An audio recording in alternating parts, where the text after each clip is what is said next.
Archers, roar! Loose!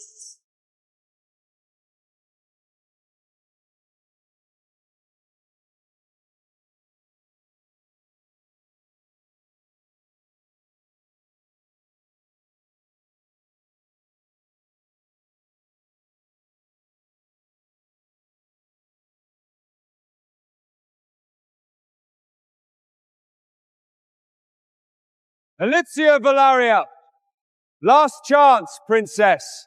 Ditch that drooling half-hit you call a husband and marry me, or I swear I'll burn this city to ash and put every last elf in the ground!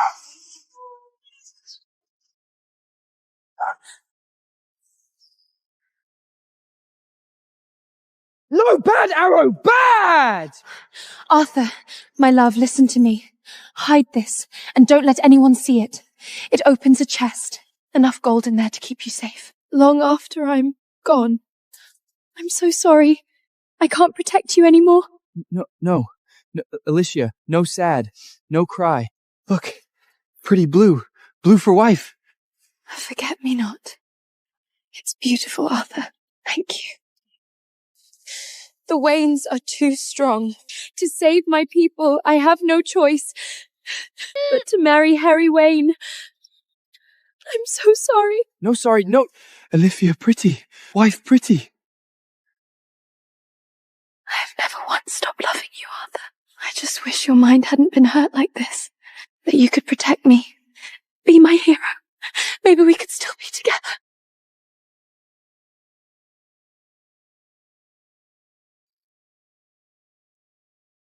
Oh, look, Mother. Here comes Elysia, with her precious village idiot in tow. So humiliating. A disgrace, that's what she is. A princess ought to know better. So that's the dimwit you've been sharing your bed with? Disgusting. Truly disgusting. Until the wedding, Arthur is still my husband. You don't lay a hand on him, unless His Highness gets his kicks beating on a man who can't even fight back. Of course not. I have far greater concerns today. A wedding, for one. That oaf isn't even worth the mud on my boots. Wedding? Blue. Wedding blue. No! No, my blue! My blue! No, Arthur!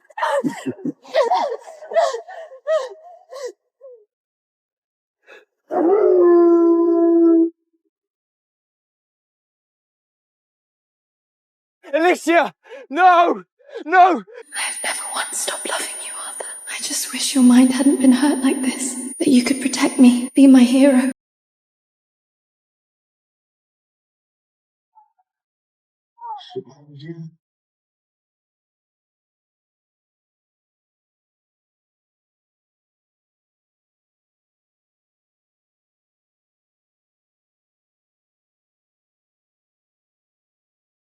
What the fuck? Go get him! Attack!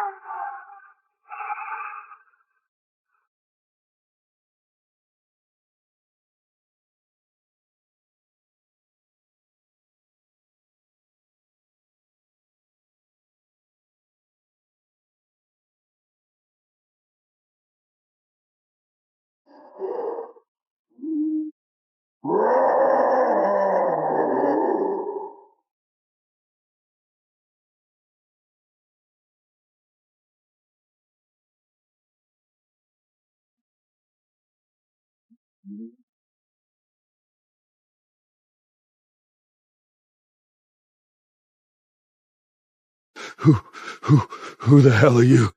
I am Arthur Thorne, the Supreme Archmage. Without Elysia's grace, this body would have rotted in the dirt years ago. Her kindness saved me, and she never even knew who I really was. The savior of mankind, the Supreme Archmage.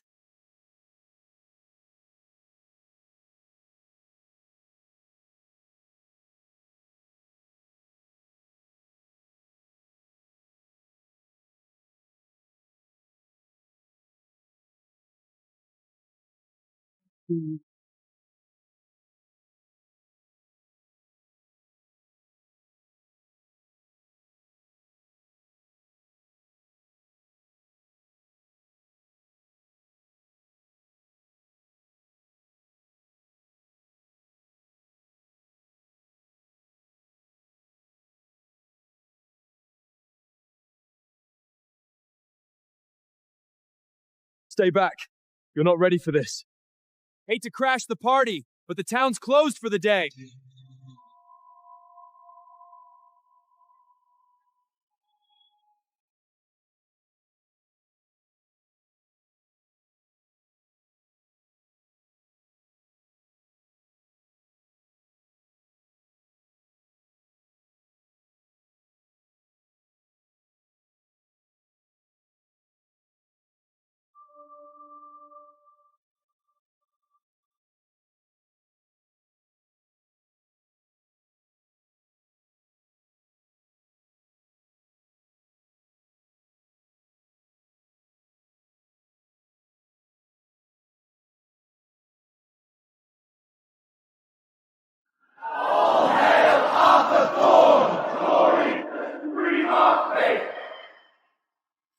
But the damage was already done.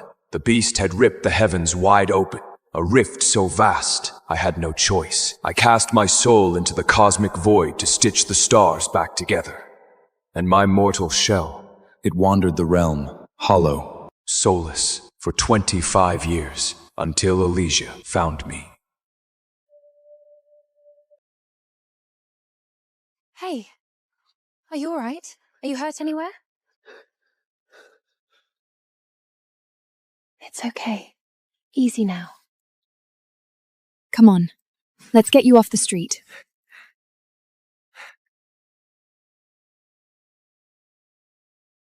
Princess! Pretty princess!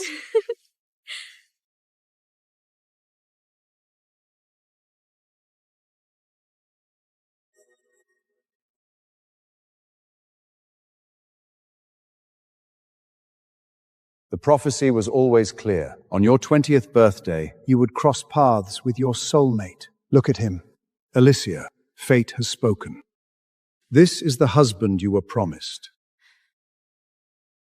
This is the husband you were promised. Have you lost your mind, Valor? Elysia is a princess, and you'd marry her off to this witless gutter peasant? Exactly, Father! You can't let this happen! Our kingdom would become a laughingstock to the entire realm! Then let them laugh. He is gentle and has a pure heart. I'll take that over any of those arrogant princes or scheming dukes. Well said, my daughter. Tonight, the Holy Constellation aligned for the first time in 300 years. The prophecy has spoken. You two may only see a fool before you, but I assure you, this man has a mighty spirit. Congratulations, my dear Elysia. You have chosen well.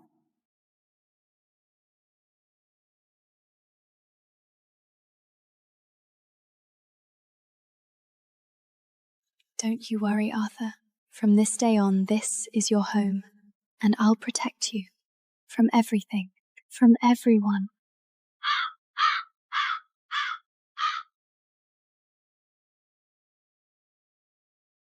5 years, Elysia. 5 years you held my hand, loved me, sheltered me. Now I'm awake, it's my turn to protect you. No harm comes to you as long as I draw breath. This, I swear.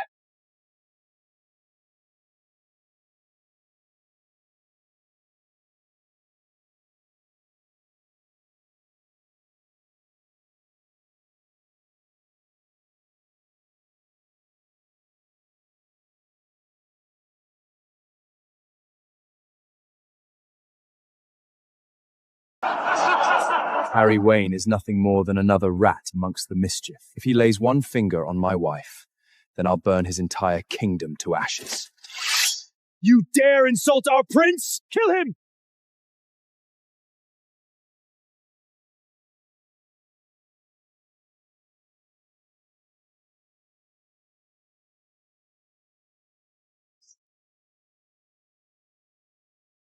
This is child's play. Nothing next to what my master could do. He'd move that planet with a single snap of his fingers.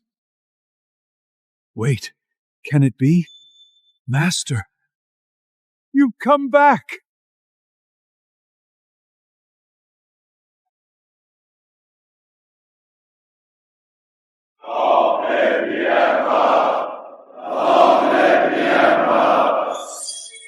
Master Thorne is back!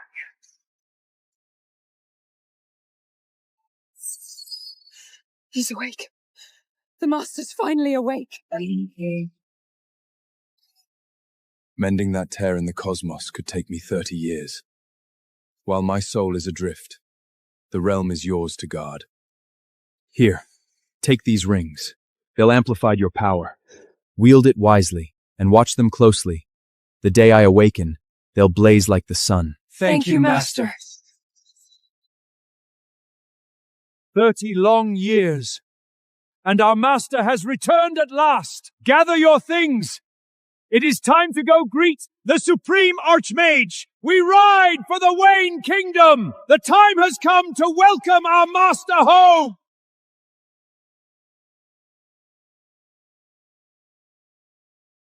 With me, my children, we fly out to rejoin our Master.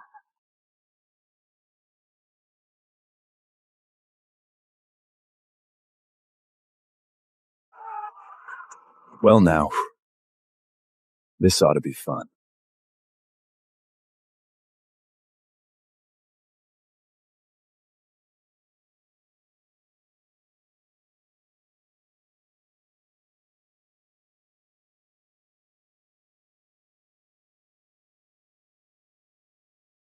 The hell's he doing here? He's got balls crashing this wedding. Prince Harry's sure to make an example of him. This is as far as you go. Fool! How did you even get past the hundreds of knights guarding the door? I told you to throw that off in the dungeon. Now look! Look what you've done! Arthur, are you hurt? Are you okay? No matter. Seeing as we have plenty of witnesses here, there is no better time than now to announce that Princess Elysia and this halfwit have officially divorced. Everybody got that? Good. There.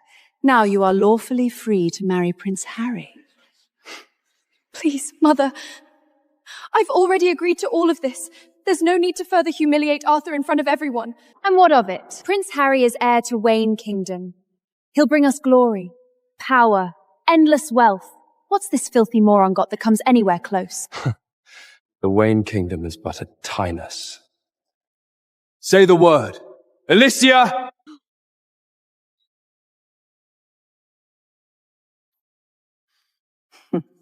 Arthur, please. Don't make such jokes. Do not jest. Elysia, I meant every word. Arthur, wait. The lunatic still off his record. Enough! Get this clown out of here! In case you were not aware, peasant, Prince Harry is under the protection of Freya, the Dragon Queen herself. Freya? The one whose dragons guard the entire northern border? They say she's a disciple of the Archmaster himself. Even the kings bow to her in respect. That's right. Freya, the Dragon Queen herself, is my personal protector. Isn't that something? Even the noblest of us have sought for decades just to even catch a glimpse of the Dragon Queen.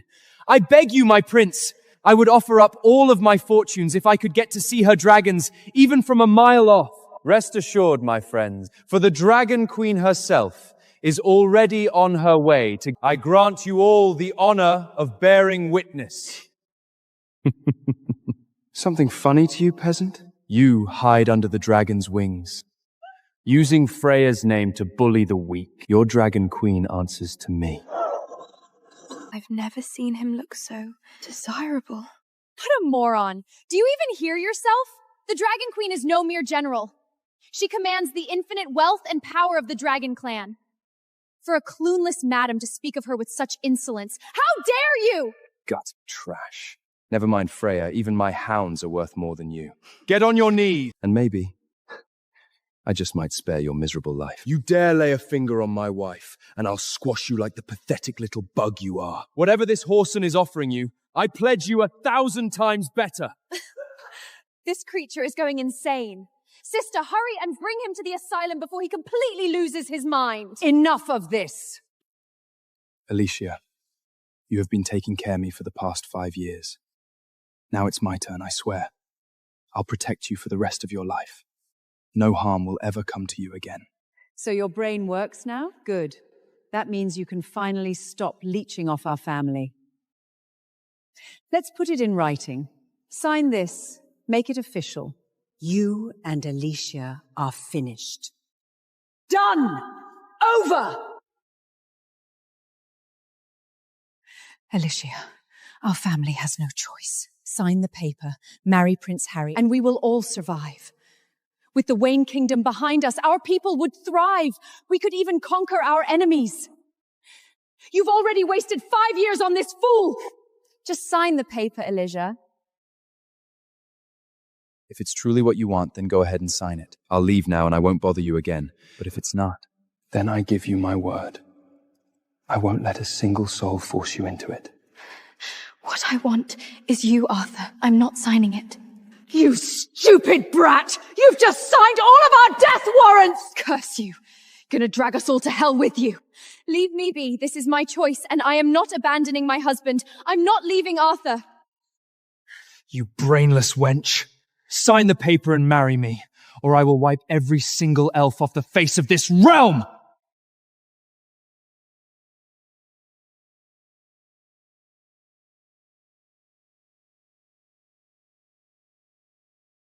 rest assured, darling, your family and your people will be safe. Your kingdom shall rise above all and become the greatest empire that ever was. You're delusional! What do you know of keeping people safe, of building an empire? You're a parasite!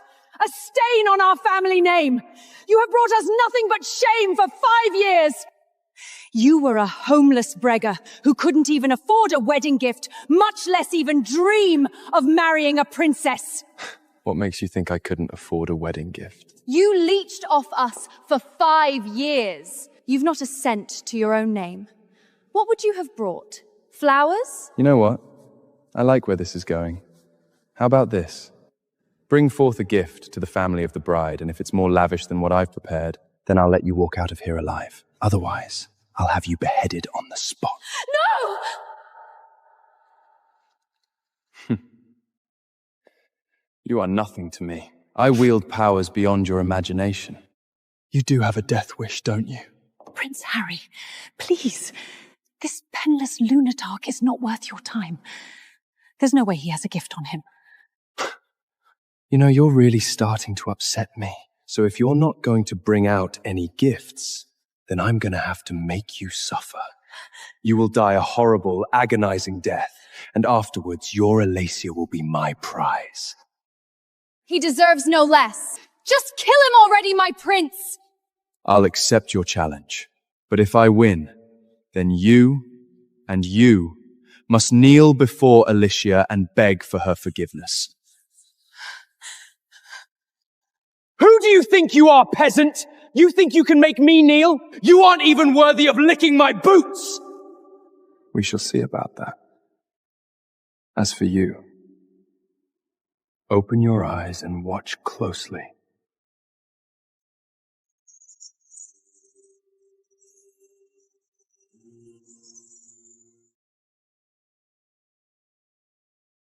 Go find Freya. Tell her to bring the gifts. And there we have it. The Dragon Queen should be arriving shortly, bearing the finest wedding gifts ever. From me to you.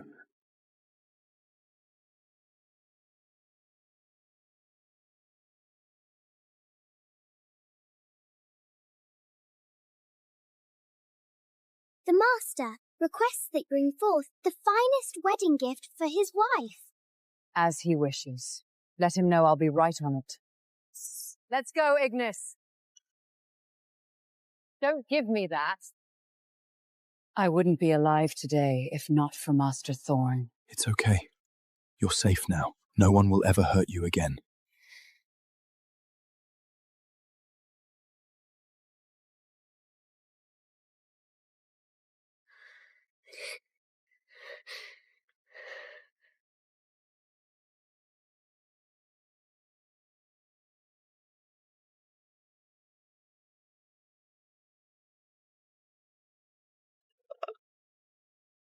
Would you like to come with us?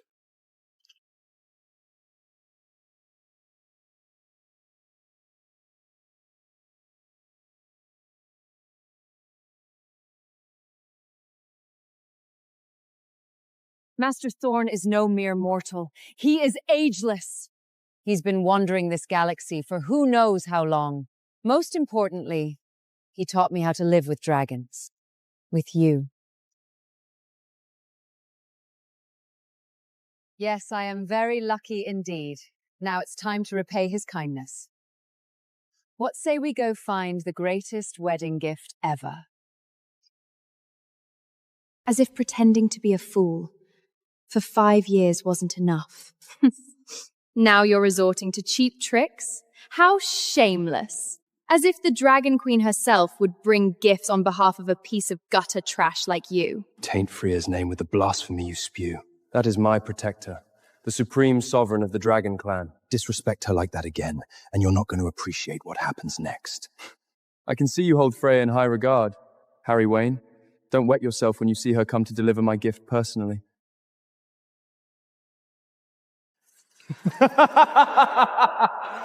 Enough talk! Why don't we take a look at the gifts that I actually brought for the Valariel family? This is called an astral necklace. It's made of pure diamond, mined from the largest fallen astral stone that man has ever seen. By the gods! That necklace must be worth more than this entire castle! How did Prince Henry get his hands on such a treasure?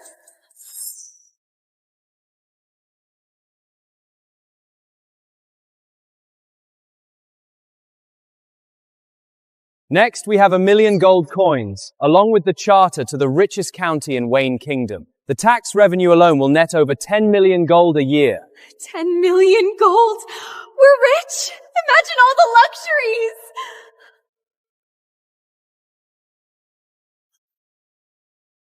And now for the best one.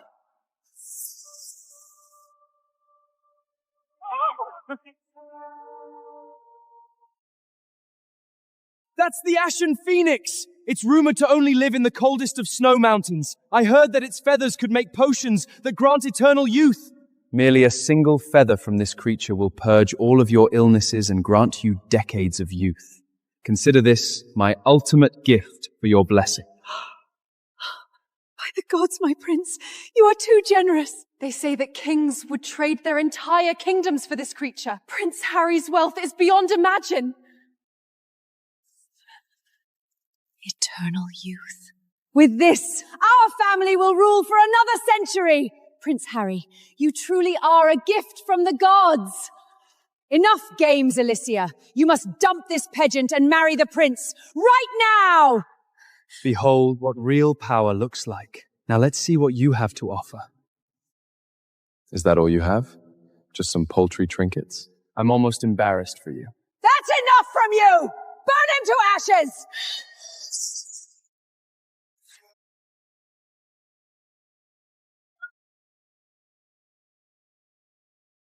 What a useless piece of junk. And you had the audacity to call that a present? What have you done? That was the legendary Ashen Phoenix! Do you have any idea how much that was worth? I expect full compensation! Please, Arthur, that's enough. Our kingdom is already in enough debt. There's no way we can afford to pay for that. I'm surprised he's not ashamed to present such useless junk as a gift. Frankly, I'm embarrassed for him. Silence, you peasant! Lyra Valerian, this is my final warning to you and your daughter. You will accept these gifts that I've so graciously brought before you, and the wedding ceremony will proceed as planned. Or else. Mother, I don't want to die. We must take care of the oofs now. Are you trying to get us all killed, Elysia? What are you waiting for?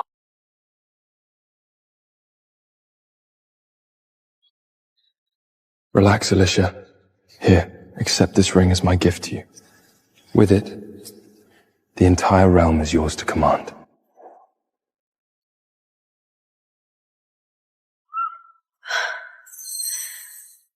The entire realm? Where did you get this? The bazaar? I bet the diamond isn't even real. I suggest you give that back. Harry Wayne, you get a single scratch on it, and you sentence your entire family to its doom. Ooh, I'm so scared. Let's see what cheap materials this stupid thing is actually made of.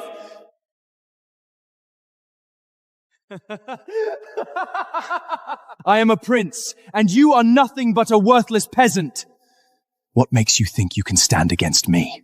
Allow me to reintroduce myself. I am Arthur Thorne, the Supreme Archmage. And you shall be punished for your crimes.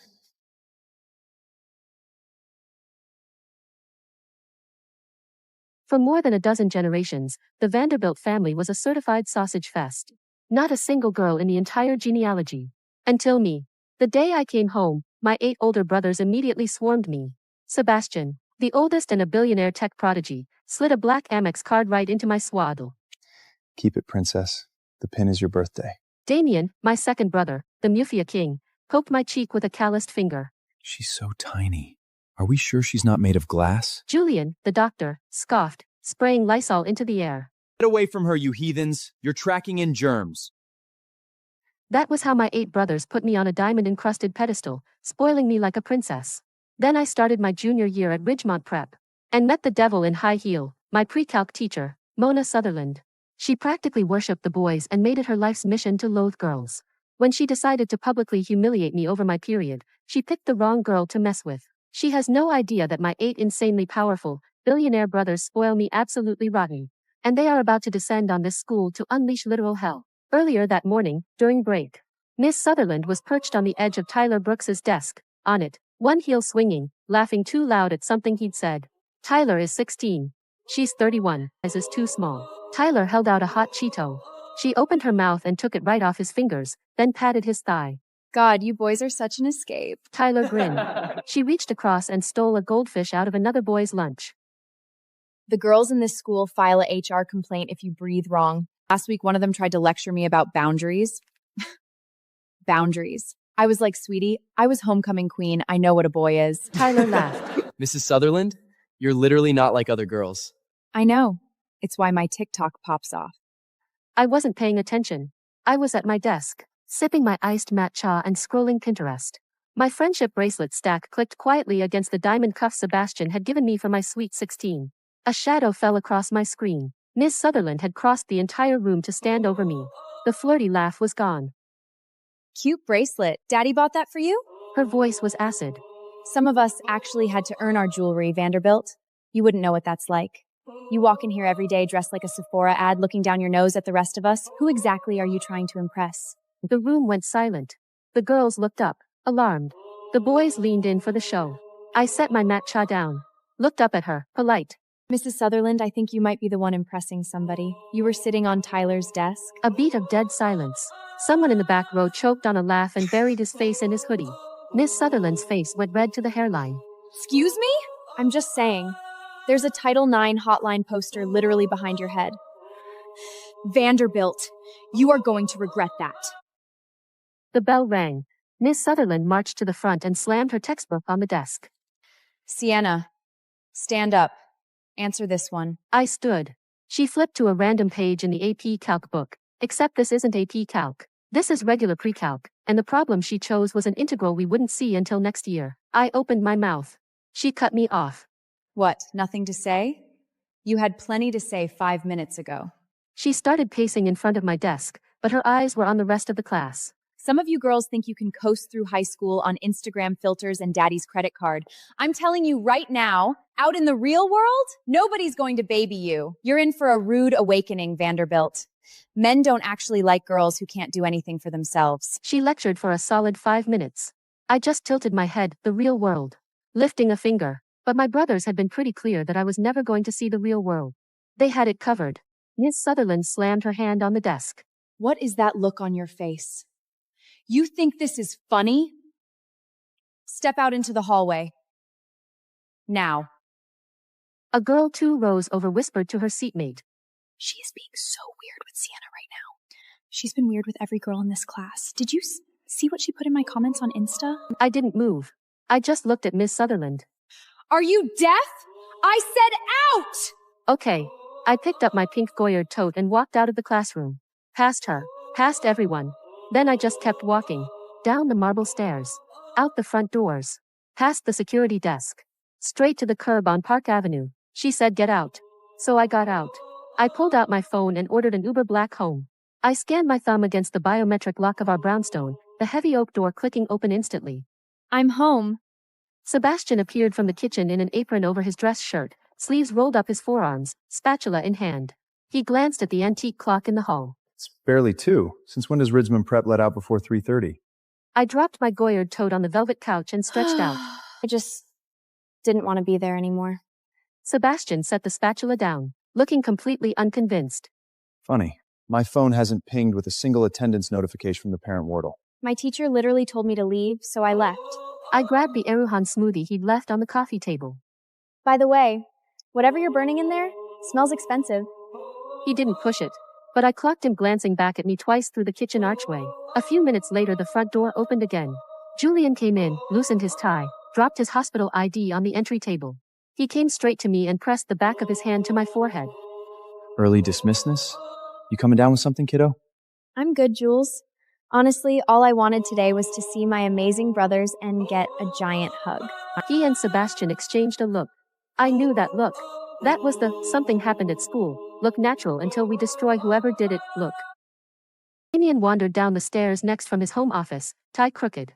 Sat on the arm of the couch. Anything fun at school today, Princess? Nope, just school. What'd you have for lunch? A sweet green kale Caesar, the usual. What was your last period? PE, it completely drained me. I'm officially on strike and staying right here with you guys forever. He ruffled my hair, half exasperated, half amused. And let you drive us all crazy 24/7? No chance, Princess. Too bad you're stuck with me. I mumbled and buried my face deeper into the couch. The suffocating weight from earlier didn't feel quite as heavy anymore. The family group chat, titled Sienna's Bodyguard's White Heart, was already lighting up, the other brothers arguing over the Hamptons house versus Aspen for the weekend. Sienna, text not moving from this couch. Would be a total vibe if the Aspen snow could just come to us instead. The chat went dead silent for one beat. Then 8 identical replies, almost simultaneously text, done. I honestly figured they were just joking around. But a little while later, right in the middle of me mindlessly scrolling through my TikTok FYP, white flakes suddenly started drifting past the floor-to-ceiling windows. I blinked, dropping my phone onto the couch. Turns out, my absolute lunatics of brothers had actually air-freighted real, fresh powder all the way from Aspen. I literally squealed with pure joy. Miss Sutherland had warned me I'd suffer in the real world. That word, suffer, wasn't really in my vocabulary. Second period the next afternoon was PE. Coach Daniels blew his whistle. Mile run, ladies and Mile gents. run, Let's move. I walked over with the cramps note the school nurse had already signed off on. Coach reached for it, but a hand shot in from the side and snatched it first. Miss Sutherland. She was holding a clipboard, holding down the fort for her afternoon track duty. She flashed Coach Daniels a sickeningly sweet smile. I've got this one, Coach. The school nurse asked me to double-check her medical clearance today anyway. She crumbles the note in her hand, looking down at me with a sharp, toxic smile. Looks like you're all mine now, Vanderbilt. She glanced at the slip, tore it in half. Cramps? Honey, Middog exists. Denied. Mrs. Sutherland, I really don't feel good. She gave me a slow, head-to-toe once-over. You looked plenty fine flirting with Mason at lunch. Sienna, do you honestly think the entire world revolves around you? Cry me a river over a gym class. How exactly do you plan to survive the real world? Trust me, honey. Real men don't marry fragile little porcelain dolls. The words landed in the dead air of the field. A couple boys in the front snickered. The girl next to me sucked in a breath. Mrs. Sutherland, you literally cannot say that to a student. That is deranged. I looked her dead in the eye. I'm 16, Miss Sutherland. I have standard menstrual cramps. Why are you so obsessed with who is going to marry me? Face froze over. Don't talk back to me! She grabbed my wrist. Hard. Yanked me toward the track. Let go! Run. She was totally breaking the policy, but I refused to give her the satisfaction of a scene in front of the entire junior class. So, I jerked my arm free and walked to the back of the line. She stood inside the track, arms tightly crossed as she hovered over the field, glaring right at me. I jogged. Slow. Every step pulled at my belly. I fell behind almost immediately. Hip 2, Vanderbilt. By the second lap I was bent over, hand pressed to my side, gasping. I said you were soft. Keep going. I looked up. My eyes burned. I refused to let the tears fall. I can't, Mrs. Sutherland. I'm completely running on empty here. Save the damsel act for someone who cares. You're right. Let's bring in the people who actually do. I pulled out my phone to call Sebastian. She had no idea she just signed her own death warrant. She saw the phone and swung at it. The iPhone flew out of my hand and skidded across the rubber track. No phones during instruction. You know the policy. I crouched and picked it up. The screen was spiderwebbed across the lock screen photo of me and Caleb at his college move-in. You're paying for that. You dropped it. Not my problem. That's when she noticed my wrist where the hoodie sleeve had ridden up. The bracelet. A delicate chain of pink stones with a tiny gold drop in the middle, engraved with my name in script. Sebastian had clasped it on me himself at my sweet 16 4 months ago. She grabbed my arm and lifted it like evidence. A flawless phone, all this gorgeous costume jewelry. Running laps isn't a runway show, sweetie. You're dressed like a literal princess just for gem class. What, are we performing for the boys today, Vanderbilt? It's not costume. My brother gave it to me. Right. Brother. Probably scooped it out of a clearance bin at Claire's. Wearing this much jewelry in PE is a major safety hazard, sweetie. You wouldn't want to get hurt, would you? Hand it over. Confiscated. Your brother can come pick it up himself. I'm genuinely curious what kind of family raised a kid like you. She tugged. Don't! Let go! She didn't. She pulled harder. I was clawing at her fingers, panicking. Let go of me! There was a small, terrible sound. A snap. Pink stones rained down on the rubber track.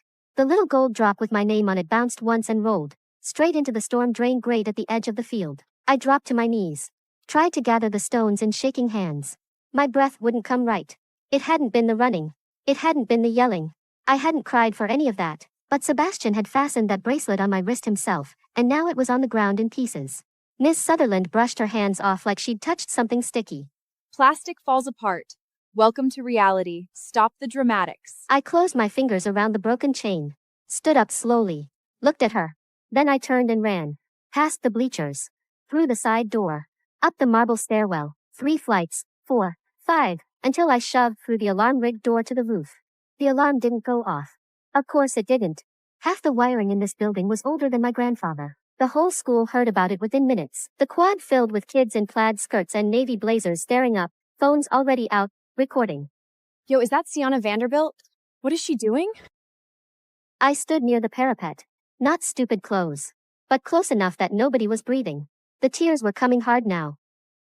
Hey, Mrs. Sutherland! Why do you only like the boy? Why does every girl in this school have to prove she isn't trying to seduce somebody just by existing? Is it a crime that I'm a girl? Fine. If you hate me just for existing, maybe I just shouldn't bother living at all. The principal had appeared below with a bullhorn, sweating through his Brooks Brothers shirt. Sienna, sweetheart, come down. We can talk about this. I kept going. She wouldn't let me sit out PE when I have cramps. She told me no man was going to marry me. She ripped the bracelet off my wrist. Down on the field, Miss Sutherland had her arms crossed. She actually smirked. Knock it off, Vanderbilt. It was a piece of costume jewelry. I was shaking so hard I could barely see. And then I heard it. A low, rising thunder above the rooftops. Every face in the quad tilted up. A black Sikorsky helicopter cut across the Manhattan skyline. The downdraft hit the field like a hurricane. Papers, baseball caps, clipboards, all of it scattering. The pilot brought it down dead center on the football field. The door opened. Sebastian stepped out in a charcoal Tom Ford suit, jaw set, walking like the building belonged to him. He covered the distance to the stairwell in seconds. At the same moment, 7 identical blacked-out Escalades peeled into the front circle in perfect formation. Doors opened in sync. My other 7 brothers got out, followed by a small army of men in earpieces. The entire school went dead silent. 3 different girls in the quad started openly crying. 2 boys dropped their phones.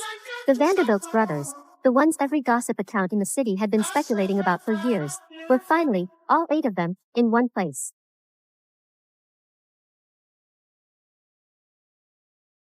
I was terrified at 30,000 feet. With oxygen masks dangling, I made a silent vow. If I survive and he's there to pick me up, I'm turning down the rocation offer and staying.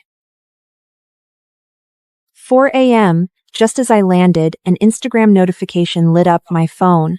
My husband had posted a photo of Mallory from behind pulling her suitcase. The caption read, "Chauffeur duty, number 37. Precious cargo, delivered safe and sound." But when we landed, there were no missed calls, no messages. He went to get Mallory. He remembered all of her flights, but never mine. In our 4 years of marriage, I had taken 109 flights, and I had taken a cab home 109 times.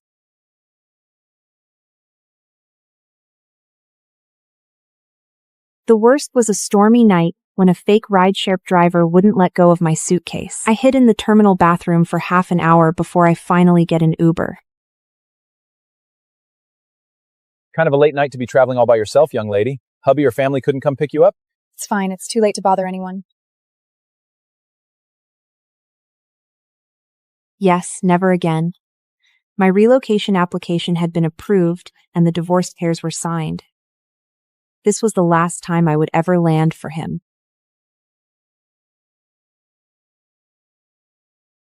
Mrs. Prescott, your husband got in maybe half an hour ago. Long night for both of you, huh? The neighborhood security guard scanned me through the gate, and I just nodded without saying a word.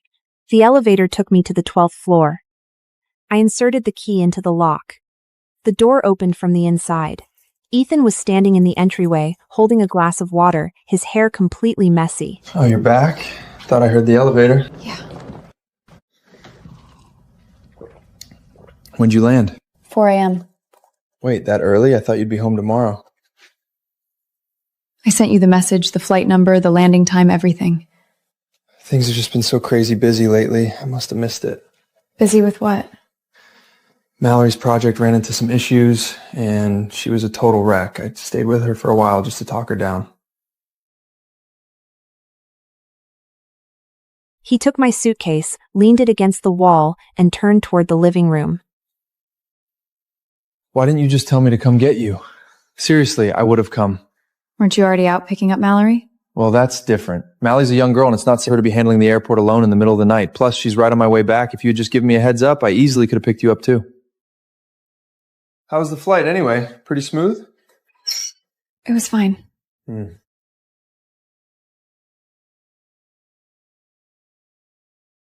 I walked into the bathroom to wash my hands. On the counter sat a tube of lipstick. A dusty pink, not my shade. Next to it was an unopened pack of cotton pads and a small bottle of makeup remover. Ethan, whose lipstick is this on the counter?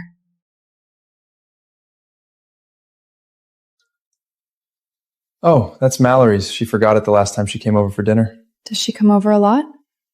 I mean, not that much. Maybe 2 or 3 times a week. When you're away on a trip, she usually drops by to help me tidy up the place, cook a meal, stuff like that. 2 or 3 times a week. My trips usually lasted 5 to 7 days, which meant that whenever I wasn't home, Mallory was practically here every single day. Does she have a key to our place?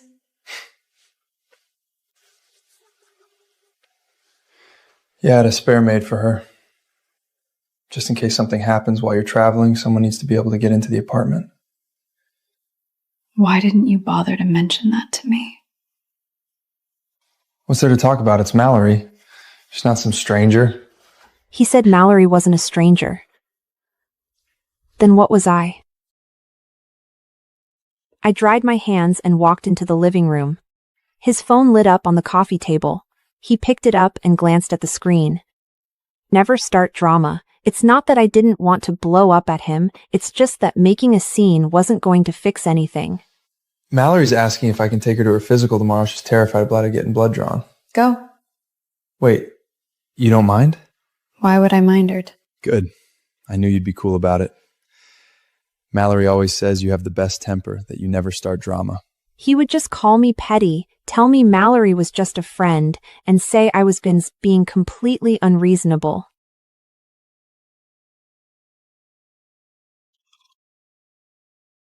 Ethan, what is Mallory's name saved as in your phone? Mal. Why?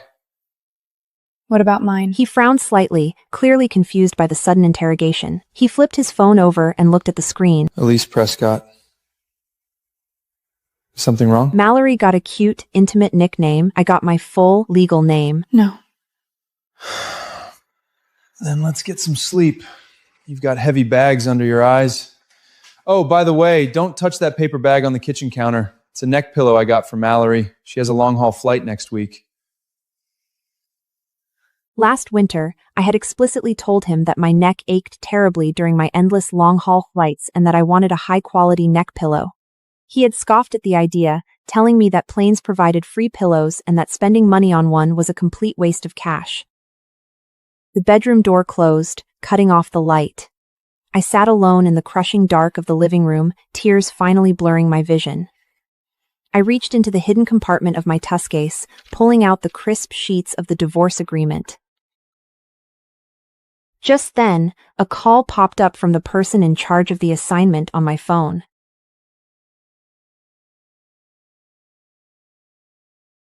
Elise, your visa and flight are all set. You leave next Monday. Is everything squared away at home? All set.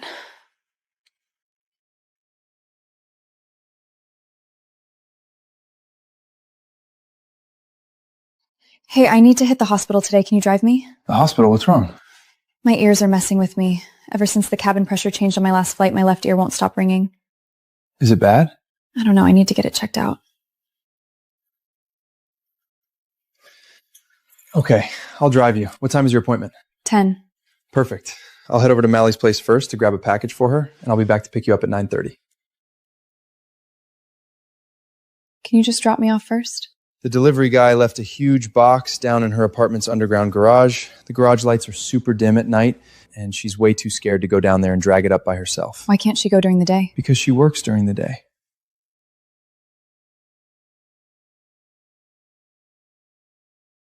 And honestly, it's a massive, heavy box. She can't drag that thing up the elevator by herself. Look, it'll only take half an hour. I'll be right back.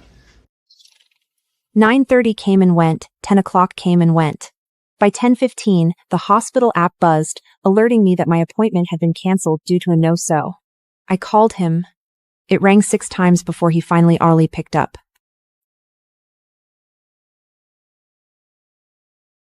Where are you? It's past 10.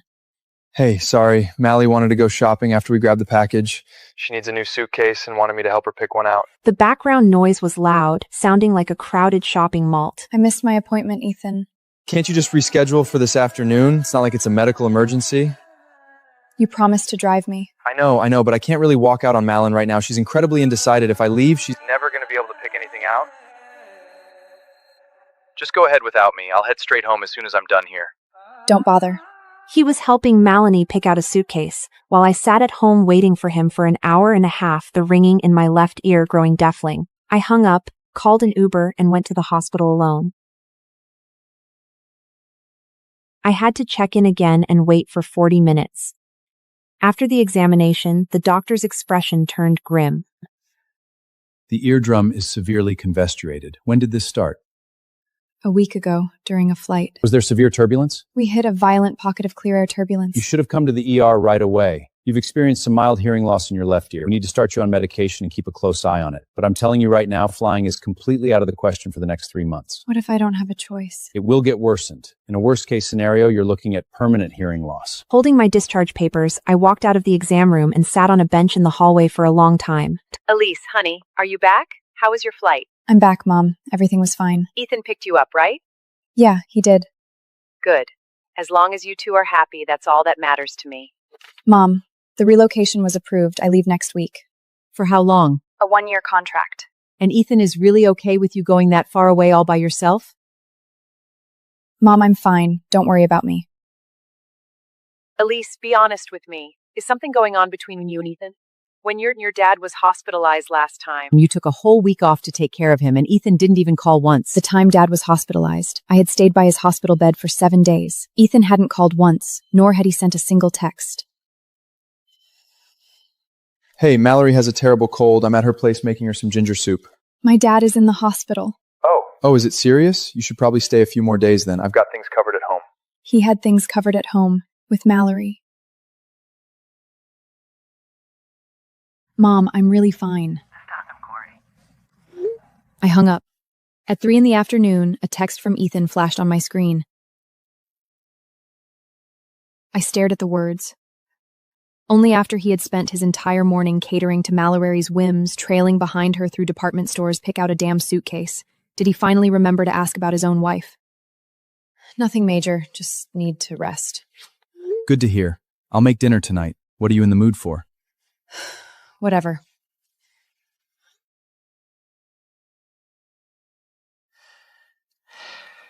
Of course. It was always a package deal, wasn't it? Even a simple dinner at home had to involve her. He couldn't even offer to feed his sick wife without inviting his best friend to play house. I didn't bother replying. I put my phone in my pocket, took a deep, steadying breath, and dialed another number. Hey, Mr. Vance? About my flight next Monday, is there any way we can move it up to Saturday? Earlier. Sure, we can do that. Are you sure? I was terrified that if he threw me even a shred of kindness, I would hesitate, falter, and unpack my bags all over again.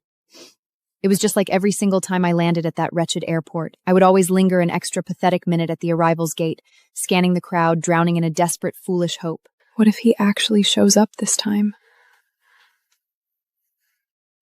But he never did. And he never would. I'm certain. Hey, Elise, I'm here. Mallory stood at the door, holding a bag of groceries, beaming with a wide smile. Ethan followed closely behind, carrying another bag for her. Mallory said she's taking over the kitchen tonight. You just kick back and relax. I sat on the couch, watching Mallory walk into the kitchen. Elise, did you move the olive oil? It used to be on the second shelf on the left. I reorganized everything last week. Found it. Ethan, can you get the cast iron skillet down for me? Ethan immediately hurried in and laved the heavy pot down from the top cabinet. The two of them moved in perfect synchronization in my kitchen, looking like a couple who had been together for decades. Sitting in the living room, I felt entirely like a house guest. Elise, don't sit all the way over there. Come talk to us. Ethan said your ears are bothering you. Is it bad? No, it's fine. I honestly don't know how you survive flying so much. I could never. Every time I fly, my anxiety goes completely through the roof. Like, if I don't have someone waiting for me at arrivals, I literally lose my mind.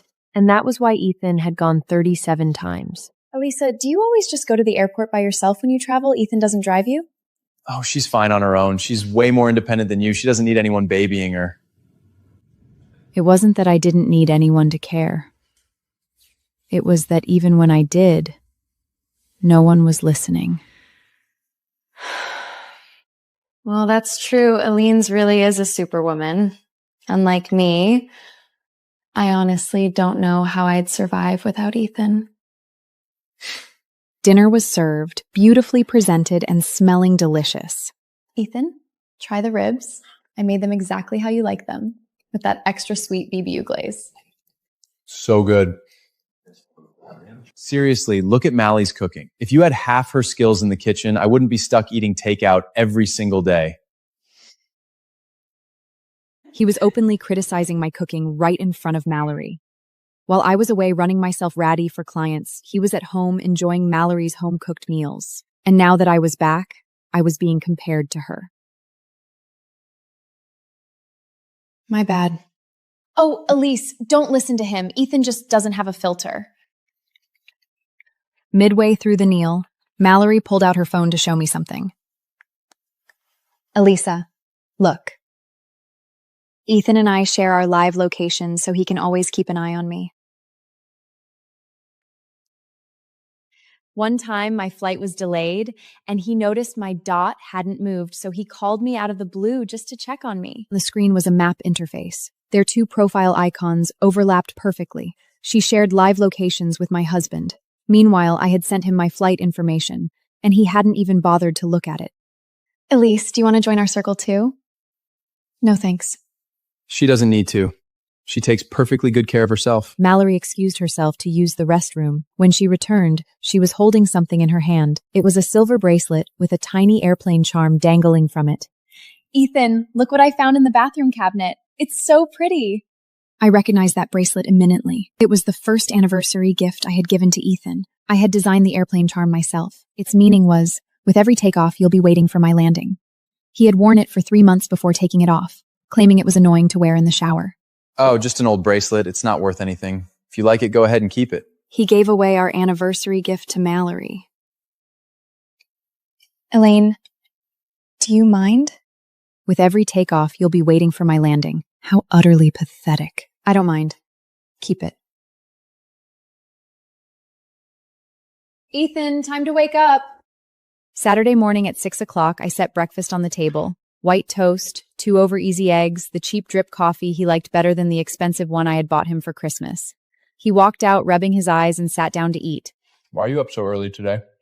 Couldn't sleep. Mallory texted me last night. She wants to throw a birthday party for me next month. What do you think? His birthday was on the 15th of next month. Last year on his birthday, I had rushed back from a business trip with a cake in hand, only to open the door and find that Mallory had already decorated the place with balloons. Mallory already bought one. Just put yours in the fridge. Seeing the cake in my hands, he had said, "Mallory already bought one. Just put yours in the fridge." That cake sat in the fridge for 3 days before I finally threw it in the trash. Do whatever you want. All right, I'll talk it over with Mallory then. Oh, by the way, she asked me to drive her new car to the dealership for its first maintenance check today. I might be back a bit late this afternoon. Okay. Wow, why are you being so easygoing today? I'm always easy, Gannon. He smiled, thinking nothing of it, and went back to eating his toast. Ethan. Yeah? If one day I suddenly wasn't around anymore, would you miss me? His fork froze over the egg. What kind of question is that? Just asking. Where else would you go? Stop letting your mind wander. He stood up and put his plate in the sink. I'm heading out. I'll be back right after I help Mallory with her car. He changed his trousers and grabbed his keys. Ethan! What now? Can you please stay home today? Just today. He frowned. Elise, I already made plans with Mallory. I can't just flank on her. Do you actually have something going on? I want you to stay. I want you to sit with me for just one afternoon. I want to tell you that my plane almost crashed and that my ear might never fully recover. I want to tell you that this is the last time we will ever talk face to face. It's nothing. Go ahead. All right, see you later. The front door clicked shut. After the distant chime of the elevator echoed away, the entire apartment fell into absolute silence. I stood up and began to pack. I didn't have many belongings in the closet. Everything fit into just 2 suitcases. On the bathroomer, only his things and Mallory's ripstick remained.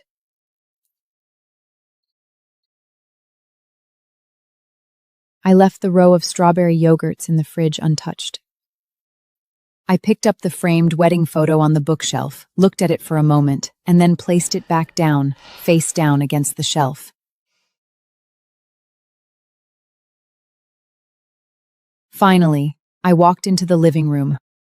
I spread out the divorce agreement on the coffee table. 3 pages of standard white paper, with my signature already inked on the bottom left of the final page. The right side was completely blanky, waiting for his.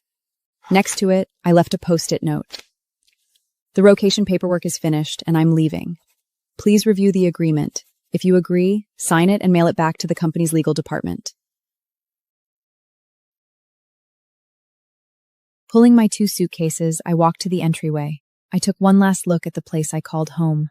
The dent on the couch where he always sat, his sneakers lined up by the shoe rack, and the neck pal embroidered with an M resting on the kitchen counter. 4 years.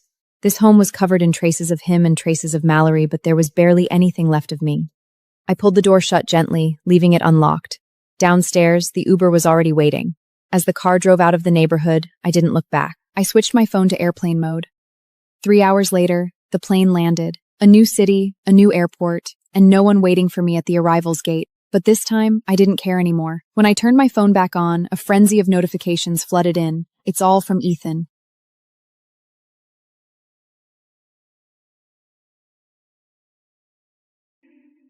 Take it, the divine icock. It's your ticket into the Temple of Olympius. Alexius, no. I can't. If I take it, your family will kill you. I'm mortal born, Grace. A one-syllable nobody. Olympus is where you belong. Kneel! I emptied our treasury for that Ecor, and you gave it to an outsider? Without that blood, a mortal can't even step foot in Olympia. And you wasted it on a gutter whore? Say her name again, and I'll kill you. Enough! The oracle said you'd stand among the gods, that you were our future, and you threw it all away for a girl? Father, exile him. Strip his name and sell him into slavery. The oracle was wrong. Look at his powers. He's weak. He's always been dead weight. Father, please! And this family has been a joke ever since. Now he's shamed us in front of the whole city. I'm done with him. Take him to the Isle of Death. No!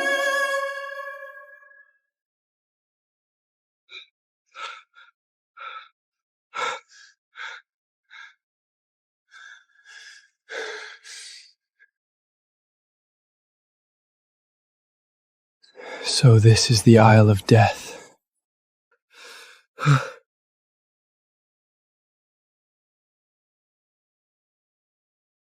Damn it!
It doesn't make sense.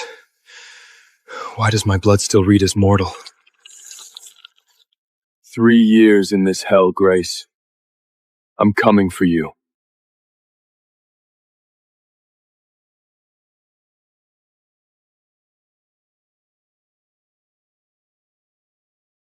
It's like I dreamed you up inside my head. I thought the picture perfect. You came back. Alexis. You're alive. Yeah. Turns out I'm hard to kill. But seeing you, it makes every second in that hell worth it.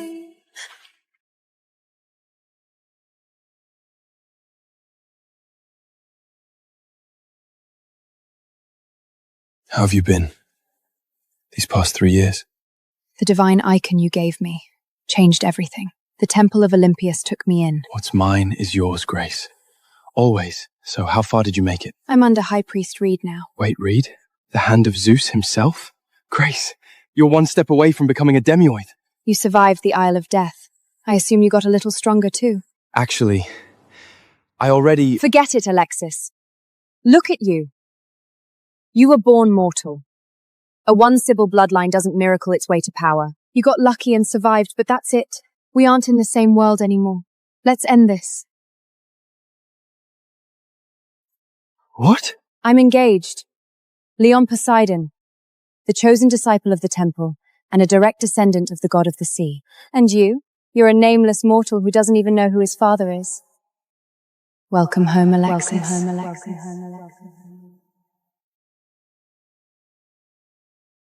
I lost everything for you, Grace. My family, my name. They threw me into that meat grinder for 3 years. I bled every day. I fought monsters every night. I crawled out of hell because I thought you were waiting.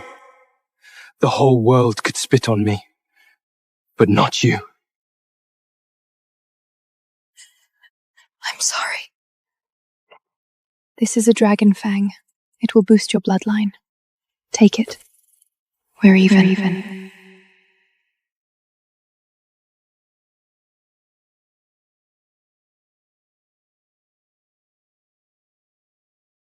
Because I was born mortal, my family, my woman, everyone leaves. Fine. One day, I will make you all regret for this.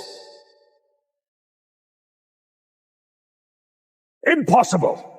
Nobody walks out of the Isle of Death alive!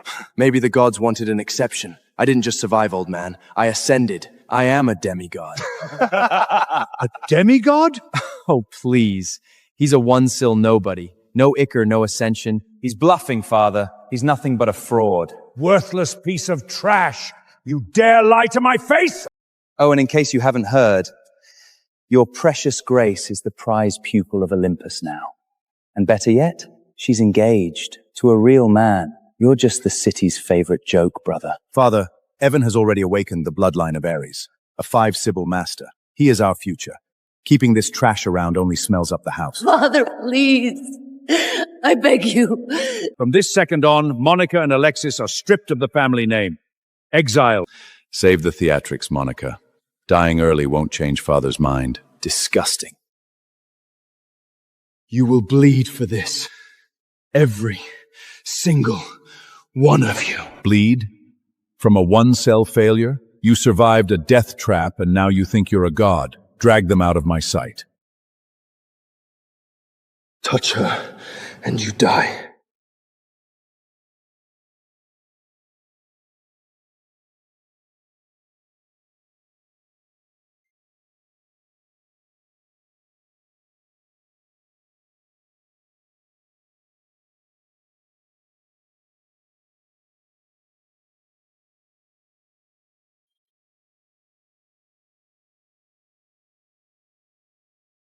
The temple selection. They're putting up the Gorgon's blood as the ultimate prize.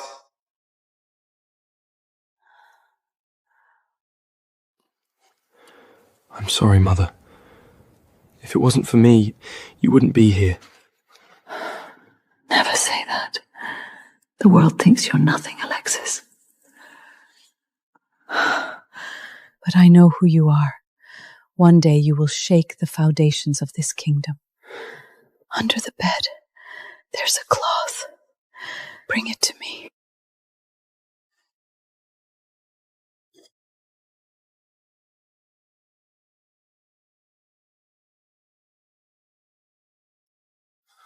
What is this? The only thing your father ever left behind. My time is running out, Alexis. When I'm gone, let this spear be your shadow. It feels dead. Like ordinary iron. There's no power in it. The blood of the Gorgon. It can cure you. I'll find it. That's a myth, Alexis. It's not a myth. The temple selection. It starts next week. If I win the arena, the prize is mine. No, absolutely not. The arena is a slaughterhouse. The strongest bloodlines in the world go there to die. I won't lose you. Okay. I won't go, I promise. Just breathe, Mother. Calm down. The temple selection. I'm going. Not just for the cure, but to show every god in Olympus what a mortal can do. There's my girl. Tell me it's done, Grace. You broke up with that trash. It's over.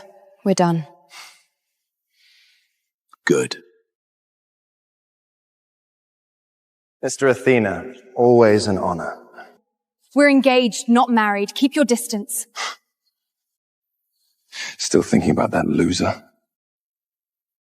We broke up. And he has a name. Not anymore. Word is his family kicked him and his mother out like stray dogs. Right now your little mortal is probably bleeding out in some alley. Look at me, Grace. Forget the discarded mortal. Our union was blessed by the High Priest himself. Don't make me regret choosing you. I know my place, Leon. I don't need a reminder.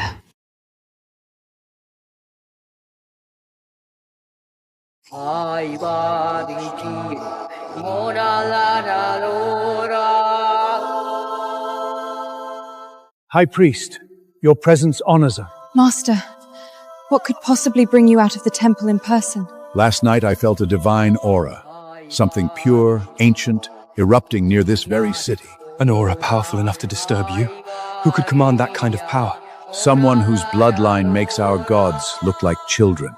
In fact, that energy, it already surpasses my own. Stronger than you? That's impossible. Master, your power was granted by Zeus himself. Who in this world could possibly rival that?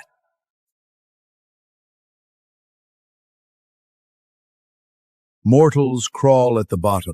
Above them are the bloodlines. Above the bloodlines stand the demigods, and at the absolute peak are the true gods.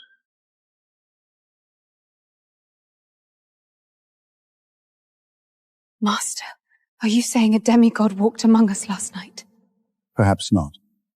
The moment my boots touched this city, that era vanished. Maybe I simply sensed it wrong. In 7 days, the temple selection begins. You two will represent my name. Do not embarrass temple. Consider it done, Master. We will paint the arena with their blood. This garbage medicine isn't doing anything, damn it. The silver tree. The texts say its fruit can reverse death itself.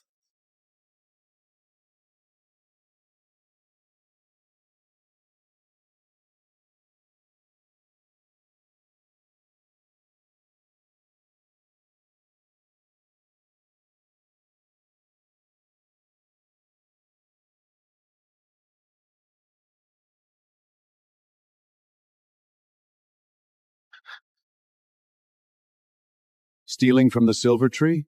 You've either got a taste for death, or you're incredibly stupid.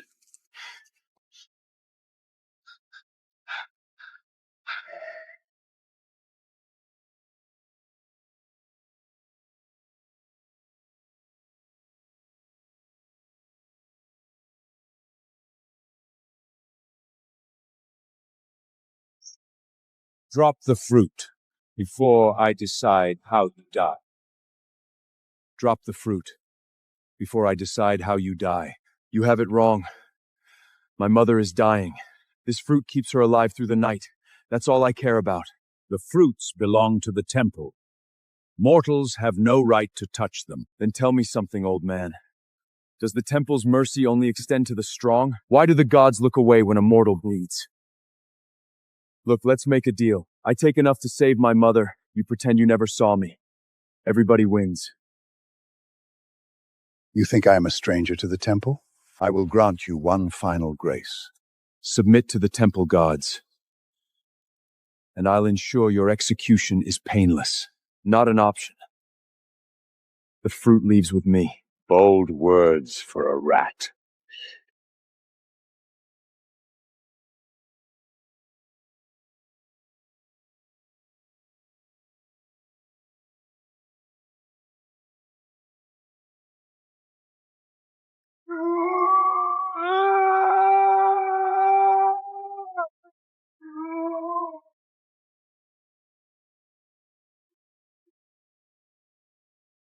This barrier is bound to my divine authority. Below the level of demigods, it is unbreakable, and you are just a mortal. If I fail tonight, Mother dies. I am not letting her go!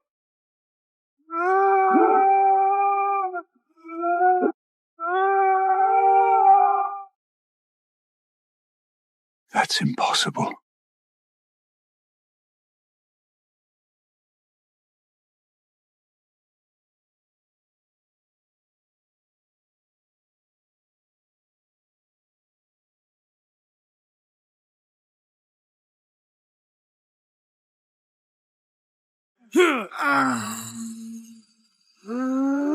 If you can stand up from this, you can leave. Damn it! Mortals always confuse desperation with power. When the guards get here, your head will be a warning to the rest of your kind. For my mother! I'll rip Olympus apart with my bare hands! No one stopped me! Not you! Not Zeus!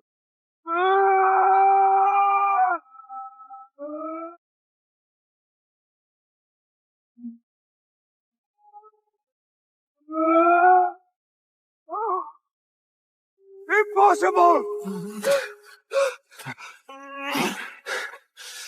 A deal's a deal, old man. You said if I stand up, you'd let me go.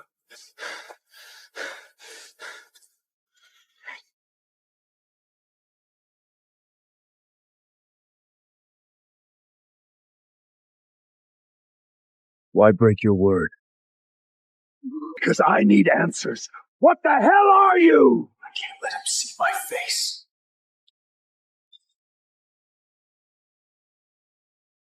You idiot! You woke the Hydra. The guardian of the silver tree.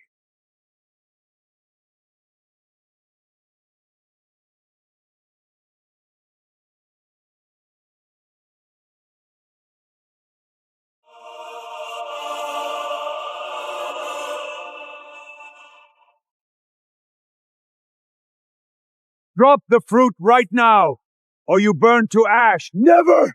Not while she's still waiting! Come on! I won't give up!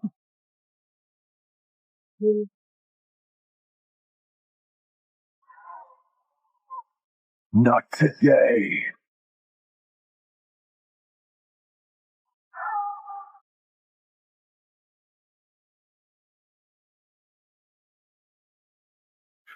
A kind of heavy fire. Only a demigod could channel it. Unless he's the one I've been searching for.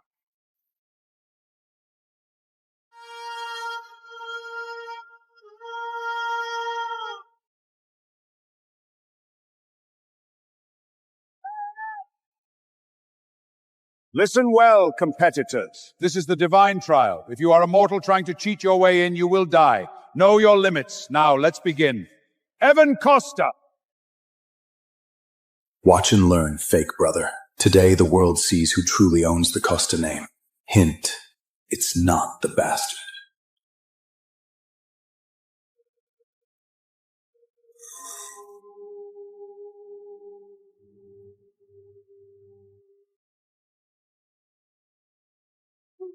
Evan Costa, blood of Ares, the god of war. 5 sigil! 5? At his age? Wait, isn't his brother competing too, the Alexis guy? Please, he wouldn't last 10 seconds here.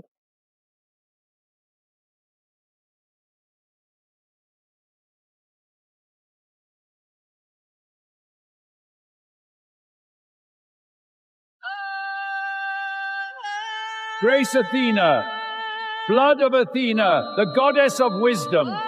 6 Siljum.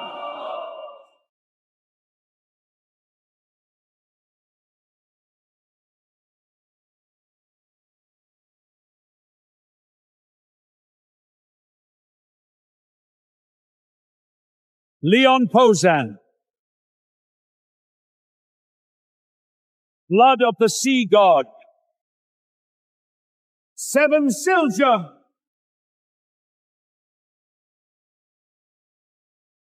Now that's power! The golden couple of Olympus! Grace made the right call dumping that mortal trash. Only a king like Leon is worthy of her.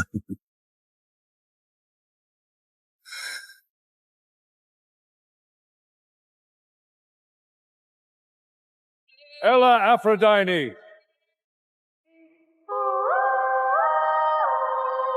Blood of the goddess of love. 8 Silja. Well, damn. She's gorgeous. 8! We haven't seen an 8 sigil candidate in 50 years! Silence! Next candidate.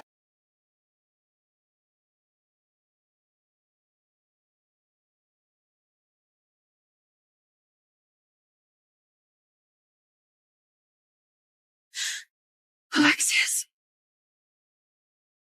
Step into the light. You're the last one. You've got to be kidding me. Alexis? A mortal actually dares to show his face here? Wait, did you say Alexis? Alexa Costa? Yeah. Why? There is a whisper in the temple. When Olympus falls and the world burns, a demigod named Alexis will rise to break the dark. You're that boy, aren't you? The chosen one. Him? A chosen one?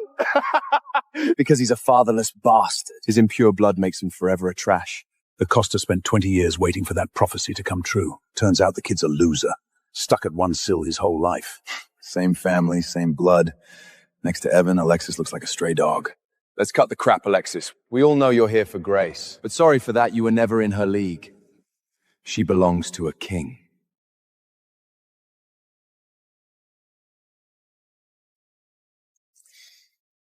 Alexis, we are history. Don't do this to yourself. Don't flatter yourself, Grace. You're not important enough to bring me here. You're just a mortal! The energy in that array will rip you to pieces the second you step inside! Exactly. Can we start? If you die inside the array, the temple will pray for your ashes. Go on.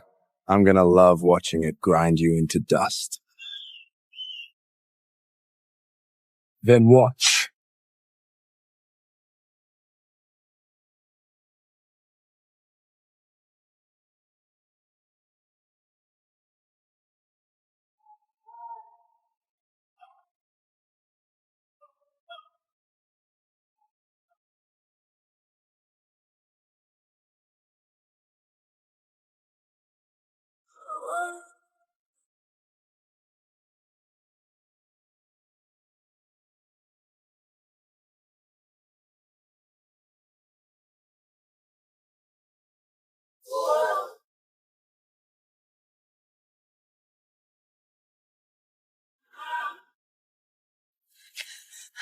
What the hell was that? It felt like the sky was coming down. That's the power of a demigod. Oh, please. Even no divine spirit showed up behind him. I've never seen the array fail to manifest a god. How the hell am I supposed to record this? You who record the truth. No spirit, no bloodline. He's a nobody. End of story. Alexis Costa, mortal bloodline, 1 syllable. But still the array didn't crush his bones. He's standing there like it's a Tuesday. He's faking it. Listen to me, loser. I don't know how you cheated. A 1-sil nobody entering the selection is basically suicide. Stop embarrassing our name. First his girl dumps him, then his family kicks him out. Kid's probably lost his mind. It's honestly tragic.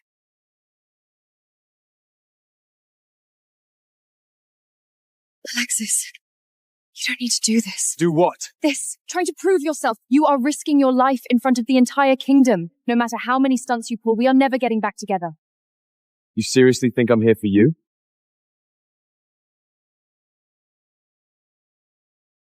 Still acting tough? You're just throwing your life away, hoping Grace feels sorry for you. Make her feel sorry? Please. I'm out. A heartless woman like her only belongs with a barking dog like you. Careful, rat. You're getting awfully loud for a dead man walking. The temple forbids bloodletting before the bells toll. Break the law, and you will be fed to the Hydra. Fine. Breathe while you can, loser. Because if the trial puts you in my cage, I'm going to butch you! Perfect. Save me the trouble of hunting you down. I don't hate it. I bet he'll piss himself the second the blades come out. Of course he will. Cowardry is in his blood.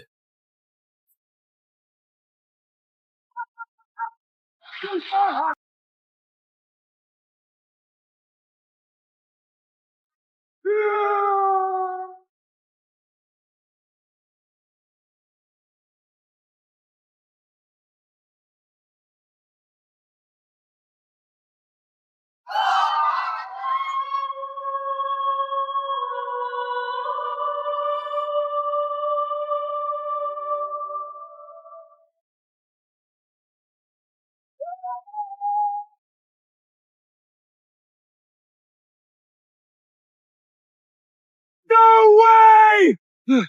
Those statues were carved from the primeval bedrock of Olympic Mount. They've stood here for 10,000 years.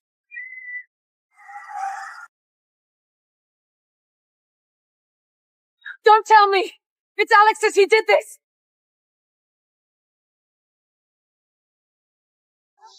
Just because the temple cheap it out on repairs.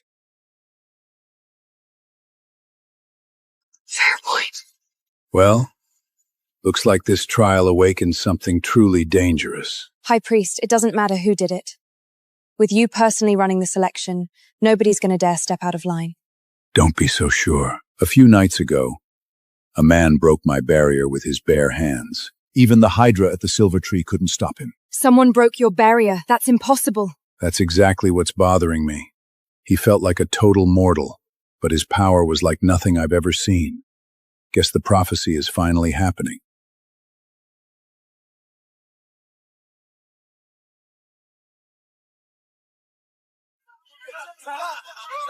The selection officially begins.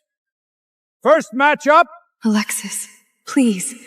If you enter here, you'll die. Evan Costa, Blood of Ares, God of War, 5 Siblo, versus Alexis Costa, Mortal Bloodline, 1 Siblo. Oh no.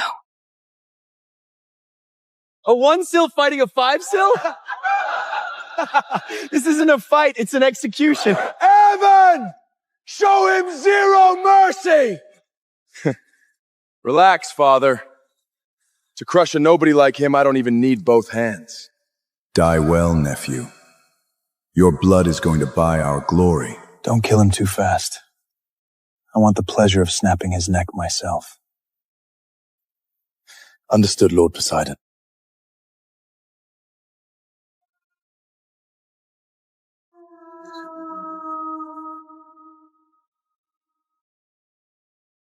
Yesterday he was barking like a king. Today he's gonna learn what despair actually tastes like. Alexis! Please just stop this ego trip before you get yourself killed! You're that sure I'm gonna lose? Grace, get your ass back here right now! Your fiancé's calling for you.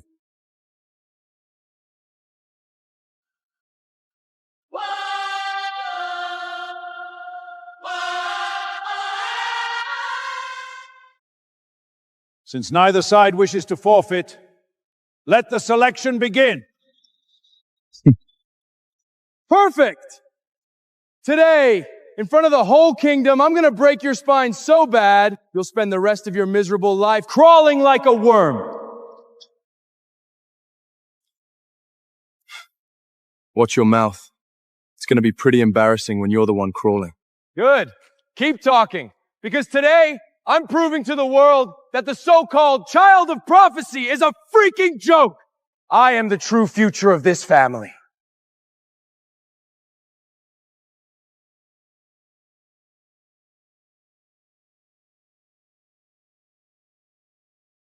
Now get on your knees. You done talking yet? Because I actually have a tight schedule. I need to go home and brew medicine for my mom. You arrogant piece of shit!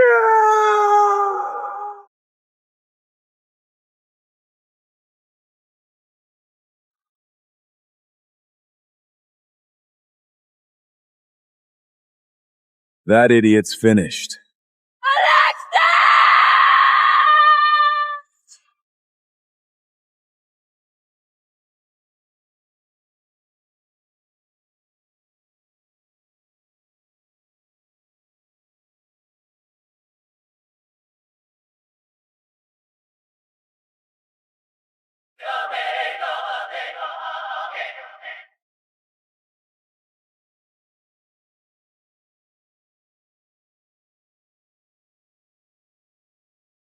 Welcome aboard Flight 233 to New York City.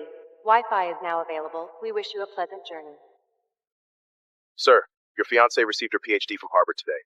As requested, we've secured her a partner track offer at Thorne Tech. Her celebration dinner's all set. Starts once you land. Noted. Good work, Adam. Also, Anya Thorne from Thorne Tech has been quietly courting us for investment. Send me the deck.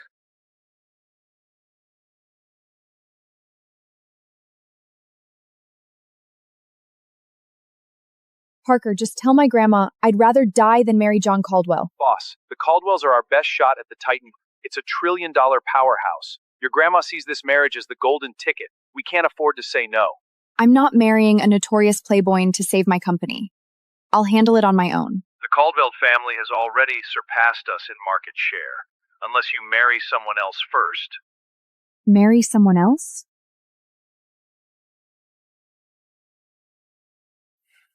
That button calls the crew. Oh, thanks. First time flying first class? Yeah. I'm used to something a bit different. Your champagne, sir. You prevented a global famine and a nuclear war. My country owes its survival to you. To peace.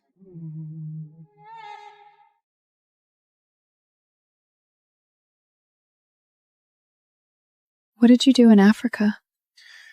Just some volunteer stuff. Built shelters, took care of kids.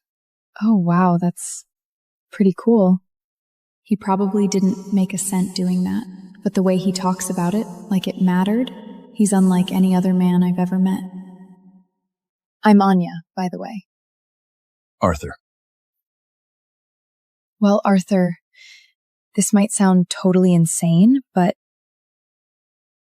would you mind doing me a favor? What favor? Let me introduce myself properly. I'm the CEO of Thorne Tech, the heiress to Throne's fortune. I own 5 properties and 2 private estates. Annual income, $1 billion. And I want you to be my husband. What? I mean, a fake marriage, just for a year. I need someone to play my husband, and you just feel like the right man for me. Is that a joke? I'm serious. You can trust me. Google me. You'll see that I have no scandals, no addictions, nothing shady in my past. If you agree, we can sign the paperwork today. And I'll offer $100,000 a month, plus a waterfront condo in Midtown, in your name only. Tempting. But you have picked the wrong man. Already taken. I'm flying back to get married. Oh, I did not see that coming. Sorry. So that is it. Guess I just have to suck it up. You do not seem that helpless to me. Your AI subsidiary under Thorne Tech, it has got potential. The Titan Group will be interested. But if that is your pitch deck to win them over, you are toast. Really? You might be a nice guy, but you don't know a thing about how the business world works. We might not be getting married, but I can still help you. Hey, what are you doing? Fixing your pitch. You're asking for 100 million? Try 100 billion. Excuse me? What? There. Done. what the hell did you just do? You sent that? You actually sent it?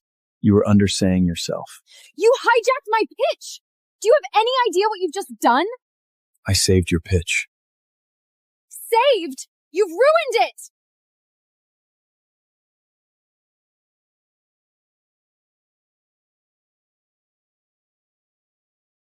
Did you just touch me? It was an accident. Turbulity, I was trying to help. Oh, you've done enough to help. Sir? Ma'am? Is everything all right? We're good. She just scored a $100 billion investment. She's a bit emotional. Emotional? Well, congratulations. Trust me. The Titan Group doesn't go for small gains. Asking for 100 million? That's an insult. 100 billion? That's where the conversation starts. You want to win them over? You need to think bigger. Did you seriously just say that? You're welcome. Great. First you messed with my file. Then you humiliated me in public? Congratulations, you're officially the most infuriating man I've ever met. Lucky we're not getting married, huh? This isn't over.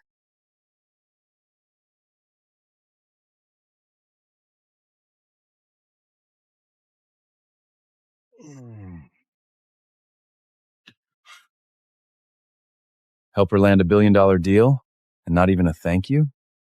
Please. Serena would never.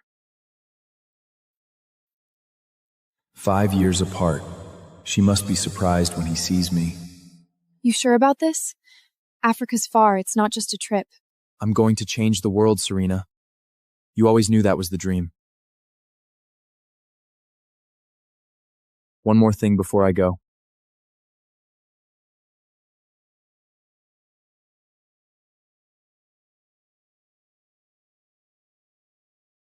Serena Lee, will you marry me? Yes.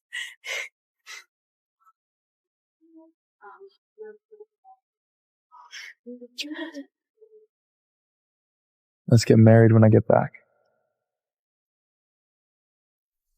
A $2 million necklace. The perfect gift for her big day. I hope she'll like it.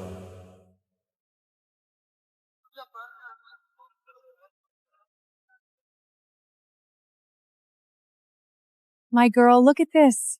An entire party just for you. Throne Tech doesn't do this for just anyone.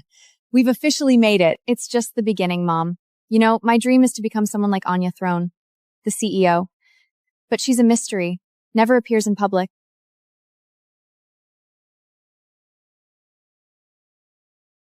Assuming I'll meet her today.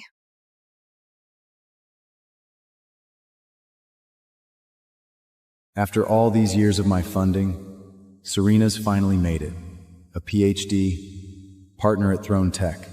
Time to let her know that I'm the CEO of Titan Group and start our sweet life.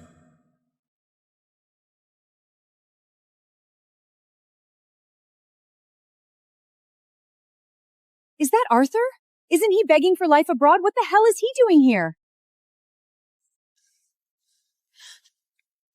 Serena, congratulations. Arthur? I heard about the offer. Thought I'd surprise you. Why are you here? I flew back. For you. Let me guess. You heard about her throne offer, the salary, and you decided to claw your way back? What? Don't act surprised. 5 years you vanished. The second she makes partner, you show up with discount flowers and a name that means nothing. You shouldn't have come, Arthur. This, whatever we were, it's over. Let's break up. But we spent 7 years building towards this. We are supposed to get married.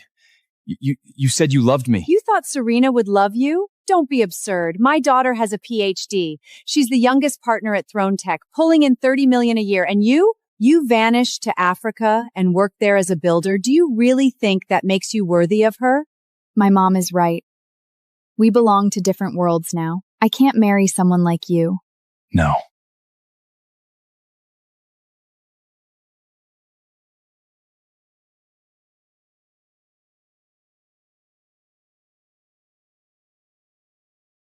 Someone like me?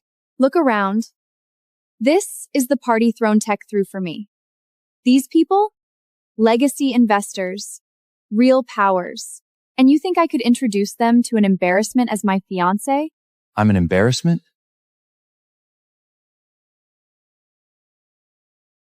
So that's what this did to you. One job offer from Throne Tech. And you think you're out of my league. Did you know, Serena? To me, Throne Tech is just a small fish. You arrogant little cockroach! How dare you look down on the top firm in this country? You want to know why Throne Tech gave you that offer? Because someone vouched for you, someone they'd never dare ignore. And that someone was me. I'm sorry, what? Confirmed? Are you sure? Madam, you're not going to believe this. The Titan Group just approved a direct investment in us. They what? $100 billion. What? It's Mr. Storm's move. You know the ghost chairman who runs the Titan Group? It's his first formal return to the States, and we're his first target. We got it. $100 billion. There. Done. He was right. It's 100 billion. Parker. Find him. Find who? The man who sit next to me on the Nairobi flight. Arthur. I don't care what it takes. Find him. Understood. But what do you want with him? I'm going to marry him. Wait, what? I've never seen an incredible man like him before. He is the one I want. You self-importance little shit. Who the hell do you think you are? I get it, Arthur. You're not upset about the breakup. You're just pissed off at all the money you poured into me. Just name your number. I'll pay you off. And then we're done. For good. Is that what you think? That I'm here chasing the money I gave you? Let's settle up. How about 100 grand. 200,000? Serena. $300,000, that's more than you've ever seen. $300,000, that's more than you've ever seen. You still think I came here for money? Take it and get out of here. My daughter should have dumped you ages ago. You've got no house, no car, no savings. You can't even get a decent job. You're a lost cause. Is that what you think of me? For the sake of our 7 years together, don't embarrass yourself even more. Just take the money and leave. My daughter's done with you. Can't you get that through your thick head? He's not worth your time. Oh, where's Victor? Didn't he say he was coming tonight? Yeah, said he had something to handle first. Should be here soon. Victor?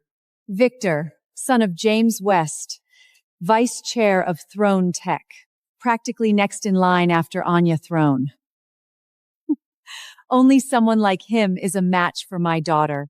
Rich, charming, well-educated, and you're a penniless dropout. You're just a misstep she should have never taken. Arthur, Victor's on his way. You should leave. Trust me, you don't want to be here when he walks in. Because the moment you see him, you'll be ashamed of yourself. Now I see it. You didn't just break up with me because of the job. It was because of him. Victor. At least with him, I can build something bigger. Really? And you're so sure I couldn't help you build something better than anything he could? You? Please. So, you actually think you're better than me?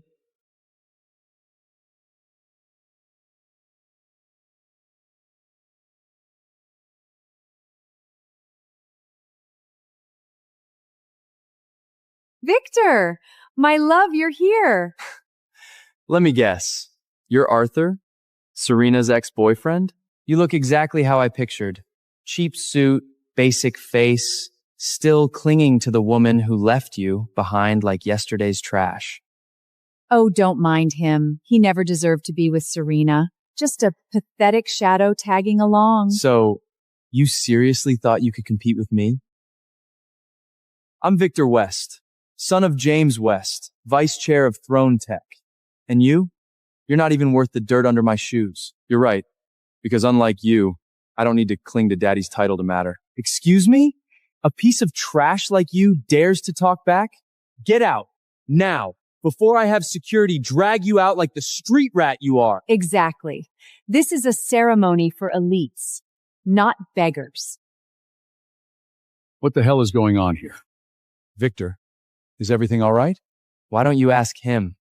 He got dumped by Serena, and now he's crashing her party.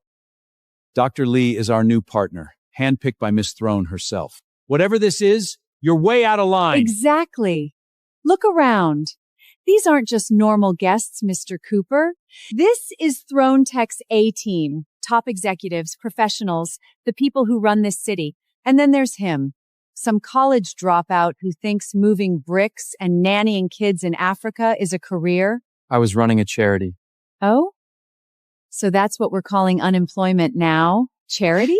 Boy, just say you were broke and too proud to get a real job. We all know why he's here. Groveling to my daughter, hoping she will drag him out of the gutter. So he wants to be a kept man and fails. Pathetic. An all-time loser dumped by his genius girlfriend. He should have seen that coming. You hear that? This is reality. My daughter, a PhD, a future partner, a successful, stunning woman. You? Just the mud on her heels.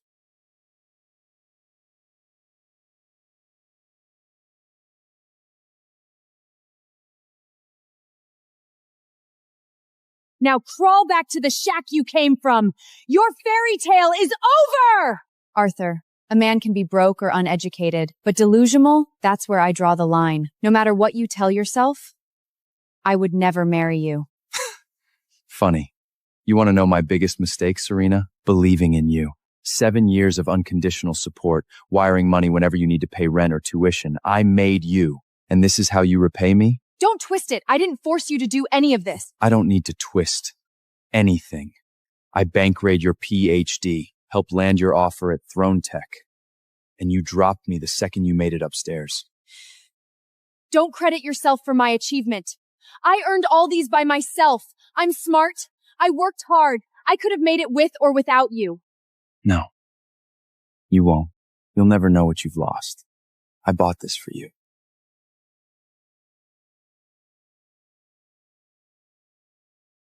But you don't deserve it. We're done. Oh, please. You think a fake diamond necklace could buy my daughter's heart? How much did you spend on this trash? $20? $50? Babe, tell him how much the necklace I bought you is worth.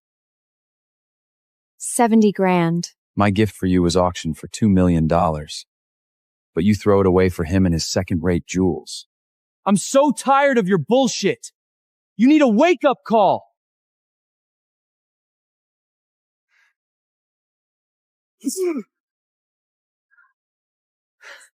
lost it! He attacked my boyfriend! Security! Get him out! That's enough, young man. Dr. Lee's an asset to Thorne Tech, and this is her party. She says you're out. You're out. Now get lost. We found Arthur, madam. Where? He's inside Thorne HQ, at Dr. Lee's welcome party. Sounds like things are getting ugly. Dr. Lee? Quick, head to the company now. Yes, madam. What are you waiting for, sucker? Door's that way. Just leave, Arthur, before this gets worse for you. Worse? How? Because I dared to stand where I don't belong? You want to be a laughingstock? Fine. But don't expect me to save you when this all blows up in your face. Save me? That's rich. You don't have that power. You never did. You mess with me, you mess with the Thorne family. Peasants like you can't afford the price. Final warning. Walk out on your own or I'll have security drag you out. Go ahead. Call your guards. But let's be clear. I walked into this building because I have every right to be here. And none of you has the power to push me out. Not even Anya Thorne herself. Faster. I don't care what it takes. Get me to him now. Yes, madam. Do you have any idea what the name Anya Thorne means? Wow. You're even dumber than I thought. You just insulted the woman who built this empire. Even my father wouldn't dare challenge her. But you're so done. So, in your world, Anya Thorne might be an untouchable goddess. But in mine, she's just a woman with some talent. I'd be more worried if I were you. Because you tried to put a hand on me, she might have a bigger problem with you. You must have a death wish. Arthur, I get that the breakup hurt. But now, you're spiraling, disrespecting Lady Thorne like that. I was actually going to get you a janitor job here. But after this, you're not even worth that. You were going to recommend me for a janitor position? Do you know how competitive it is just to work here? You should be grateful. Even our security guards have degrees. And you didn't even finish yours. I don't need a degree to prove myself. My achievement speaks for itself. That's how real business works. Clearly, it's beyond your imagination. You're talking nonsense again. After everything happens today, there's no place for you in Thorne Tech. You blew your only chance to fix your sore life. I never needed your recommendation. And as for whether Thorne Tech has a place for me, why don't you go ask Anya Thorne yourself?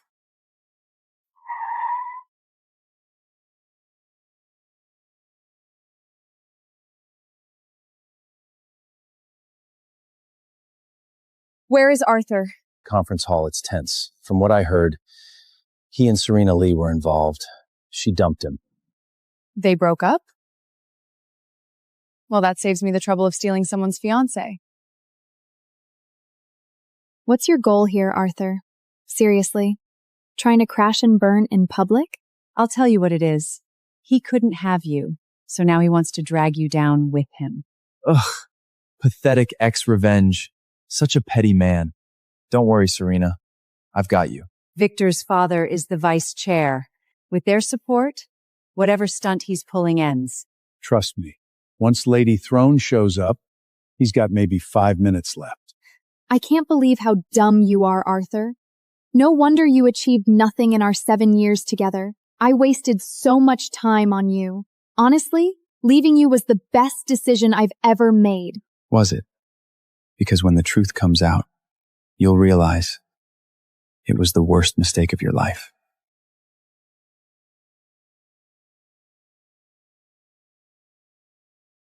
What? Lady Thorne just arrived? Lady Thorne. She came straight from the airport. She's in the lobby now. Wait, she actually came? Oh my god! She came to support Serena! You hear that? Anya Thone is here for my daughter! My daughter is the future of Throne Tech! This is it.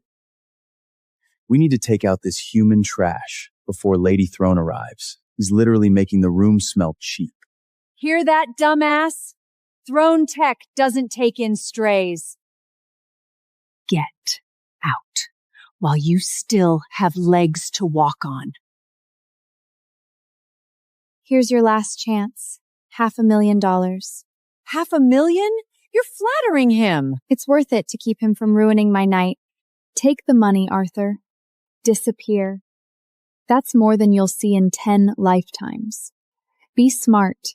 Take it and vanish. You talk a lot about power, Serena.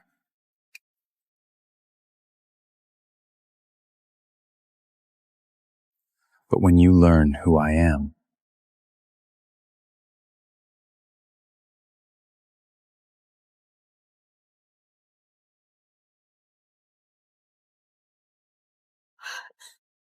you'll be begging me for mercy. What the hell? You ungrateful bastard! You dare humiliate me? You really think you're someone now? Someone's gonna change everything? Then, make your little announcement. But if it's bullshit, you'll be crawling out of here, kissing every shoe in this room. Oh, come on. This low-status nobody doesn't even deserve to kiss anyone's shoes here.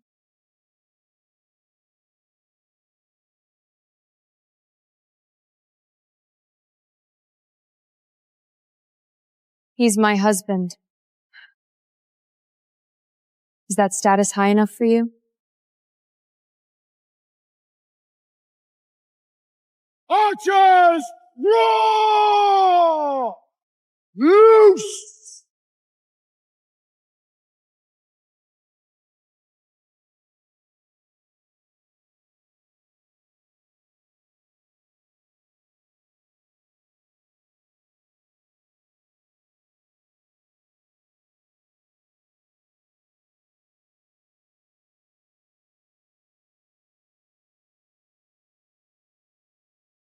Elysia Valaria! Last chance, princess. Ditch that drooling half-hit you call a husband and marry me. Or I swear, I'll burn this city to ash and put every last elf in the ground!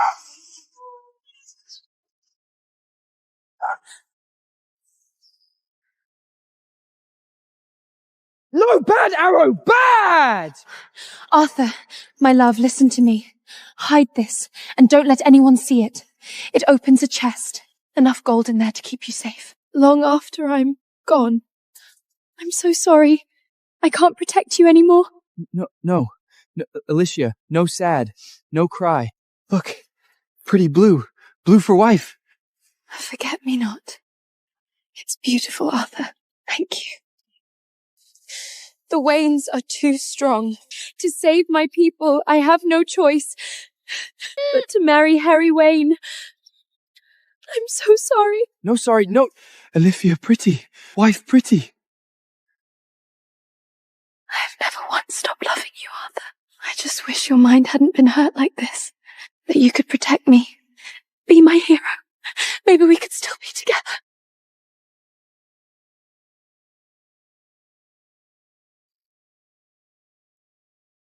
Oh, look, Mother. Here comes Elysia with her precious village idiot in tow. So humiliating. A disgrace, that's what she is. A princess ought to know better. So that's the dimwit you've been sharing your bed with? Disgusting. Truly disgusting. Until the wedding, Arthur is still my husband. You don't lay a hand on him, unless His Highness gets his kicks beating on a man who can't even fight back. Of course not. I have far greater concerns today. A wedding, for one. That oaf isn't even worth the mud on my boots. Wedding? Blue. Wedding blue. No! No, my blue! My blue! No, Arthur!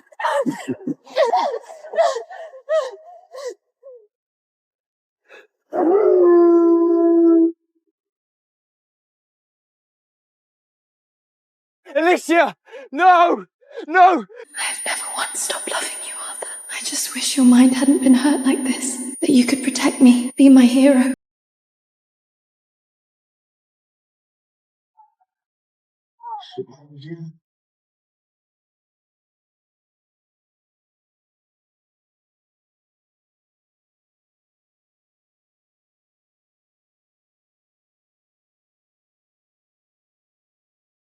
What the fuck? Go get him! Attack!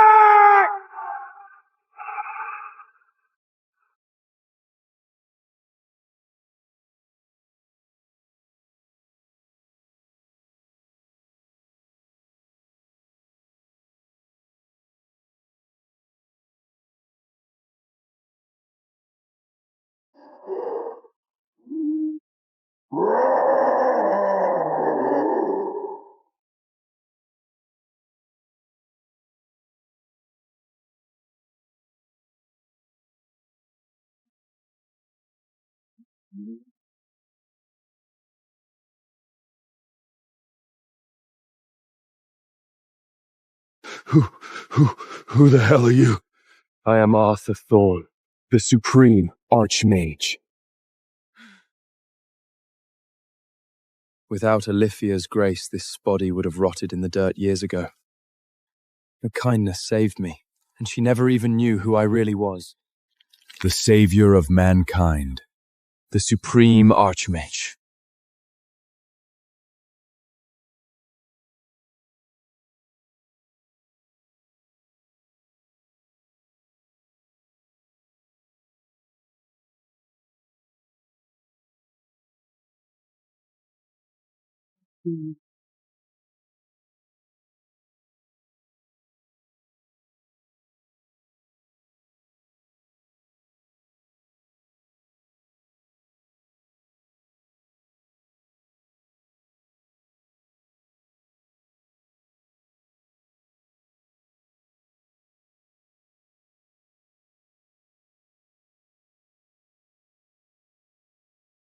Stay back. You're not ready for this. Hate to crash the party, but the town's closed for the day.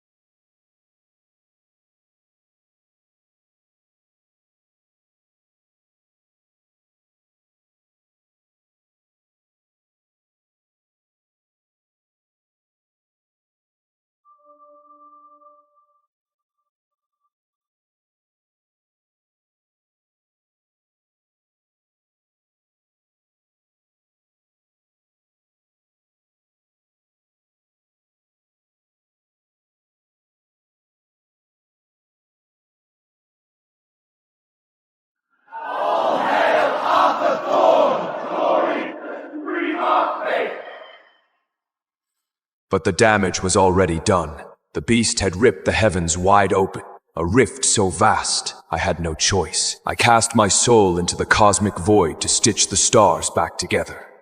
And my mortal shell, it wandered the realm, hollow, soulless, for 25 years, until Elysia found me. Hey, are you alright? Are you hurt anywhere? It's okay. Easy now. Come on, let's get you off the street.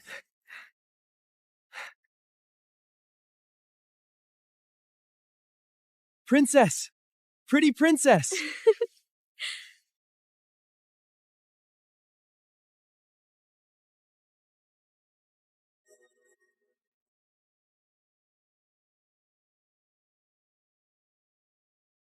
The prophecy was always clear. On your 20th birthday, you would cross paths with your soulmate. Look at him. Elysia, fate has spoken. This is the husband you were promised. This is the husband you were promised. Have you lost your mind, Valor? Elysia is a princess, and you'd marry her off to this witless gutter peasant? Exactly, Father. You can't let this happen. Our kingdom would become a laughingstock to the entire realm. Then let them laugh.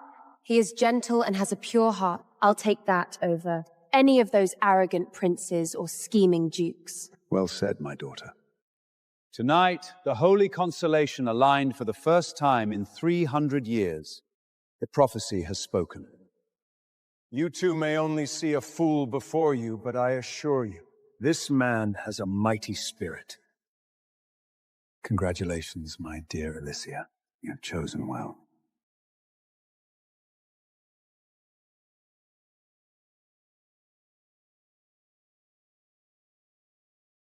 Don't you worry, Arthur. From this day on, this is your home, and I'll protect you. From everything.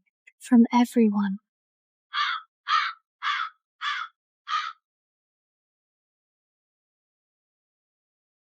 "5 years, Elysia. 5 years you held my hand, loved me, sheltered me. Now I'm awake, it's my turn to protect you. No harm comes to you as long as I draw breath. This, I swear."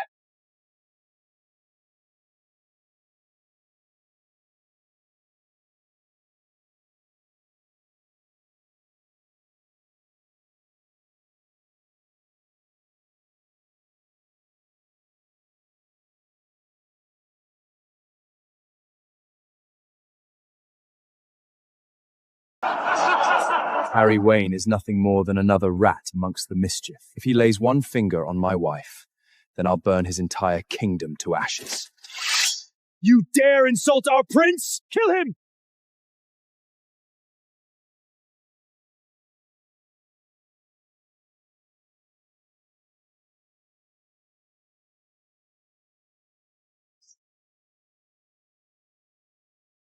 This is child's play.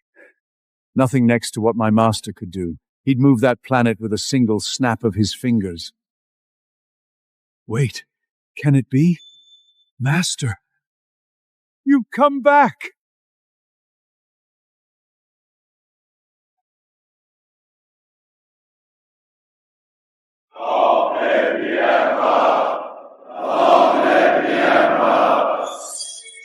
Master Thorne is back!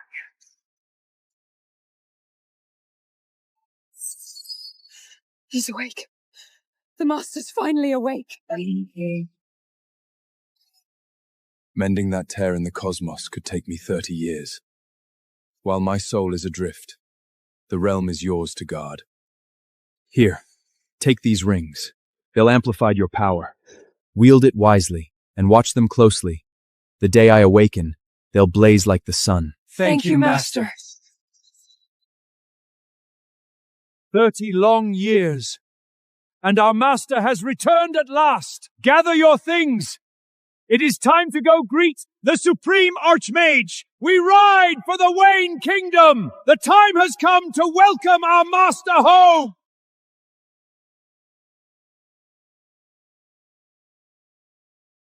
With me, my children, we fly out to rejoin our master.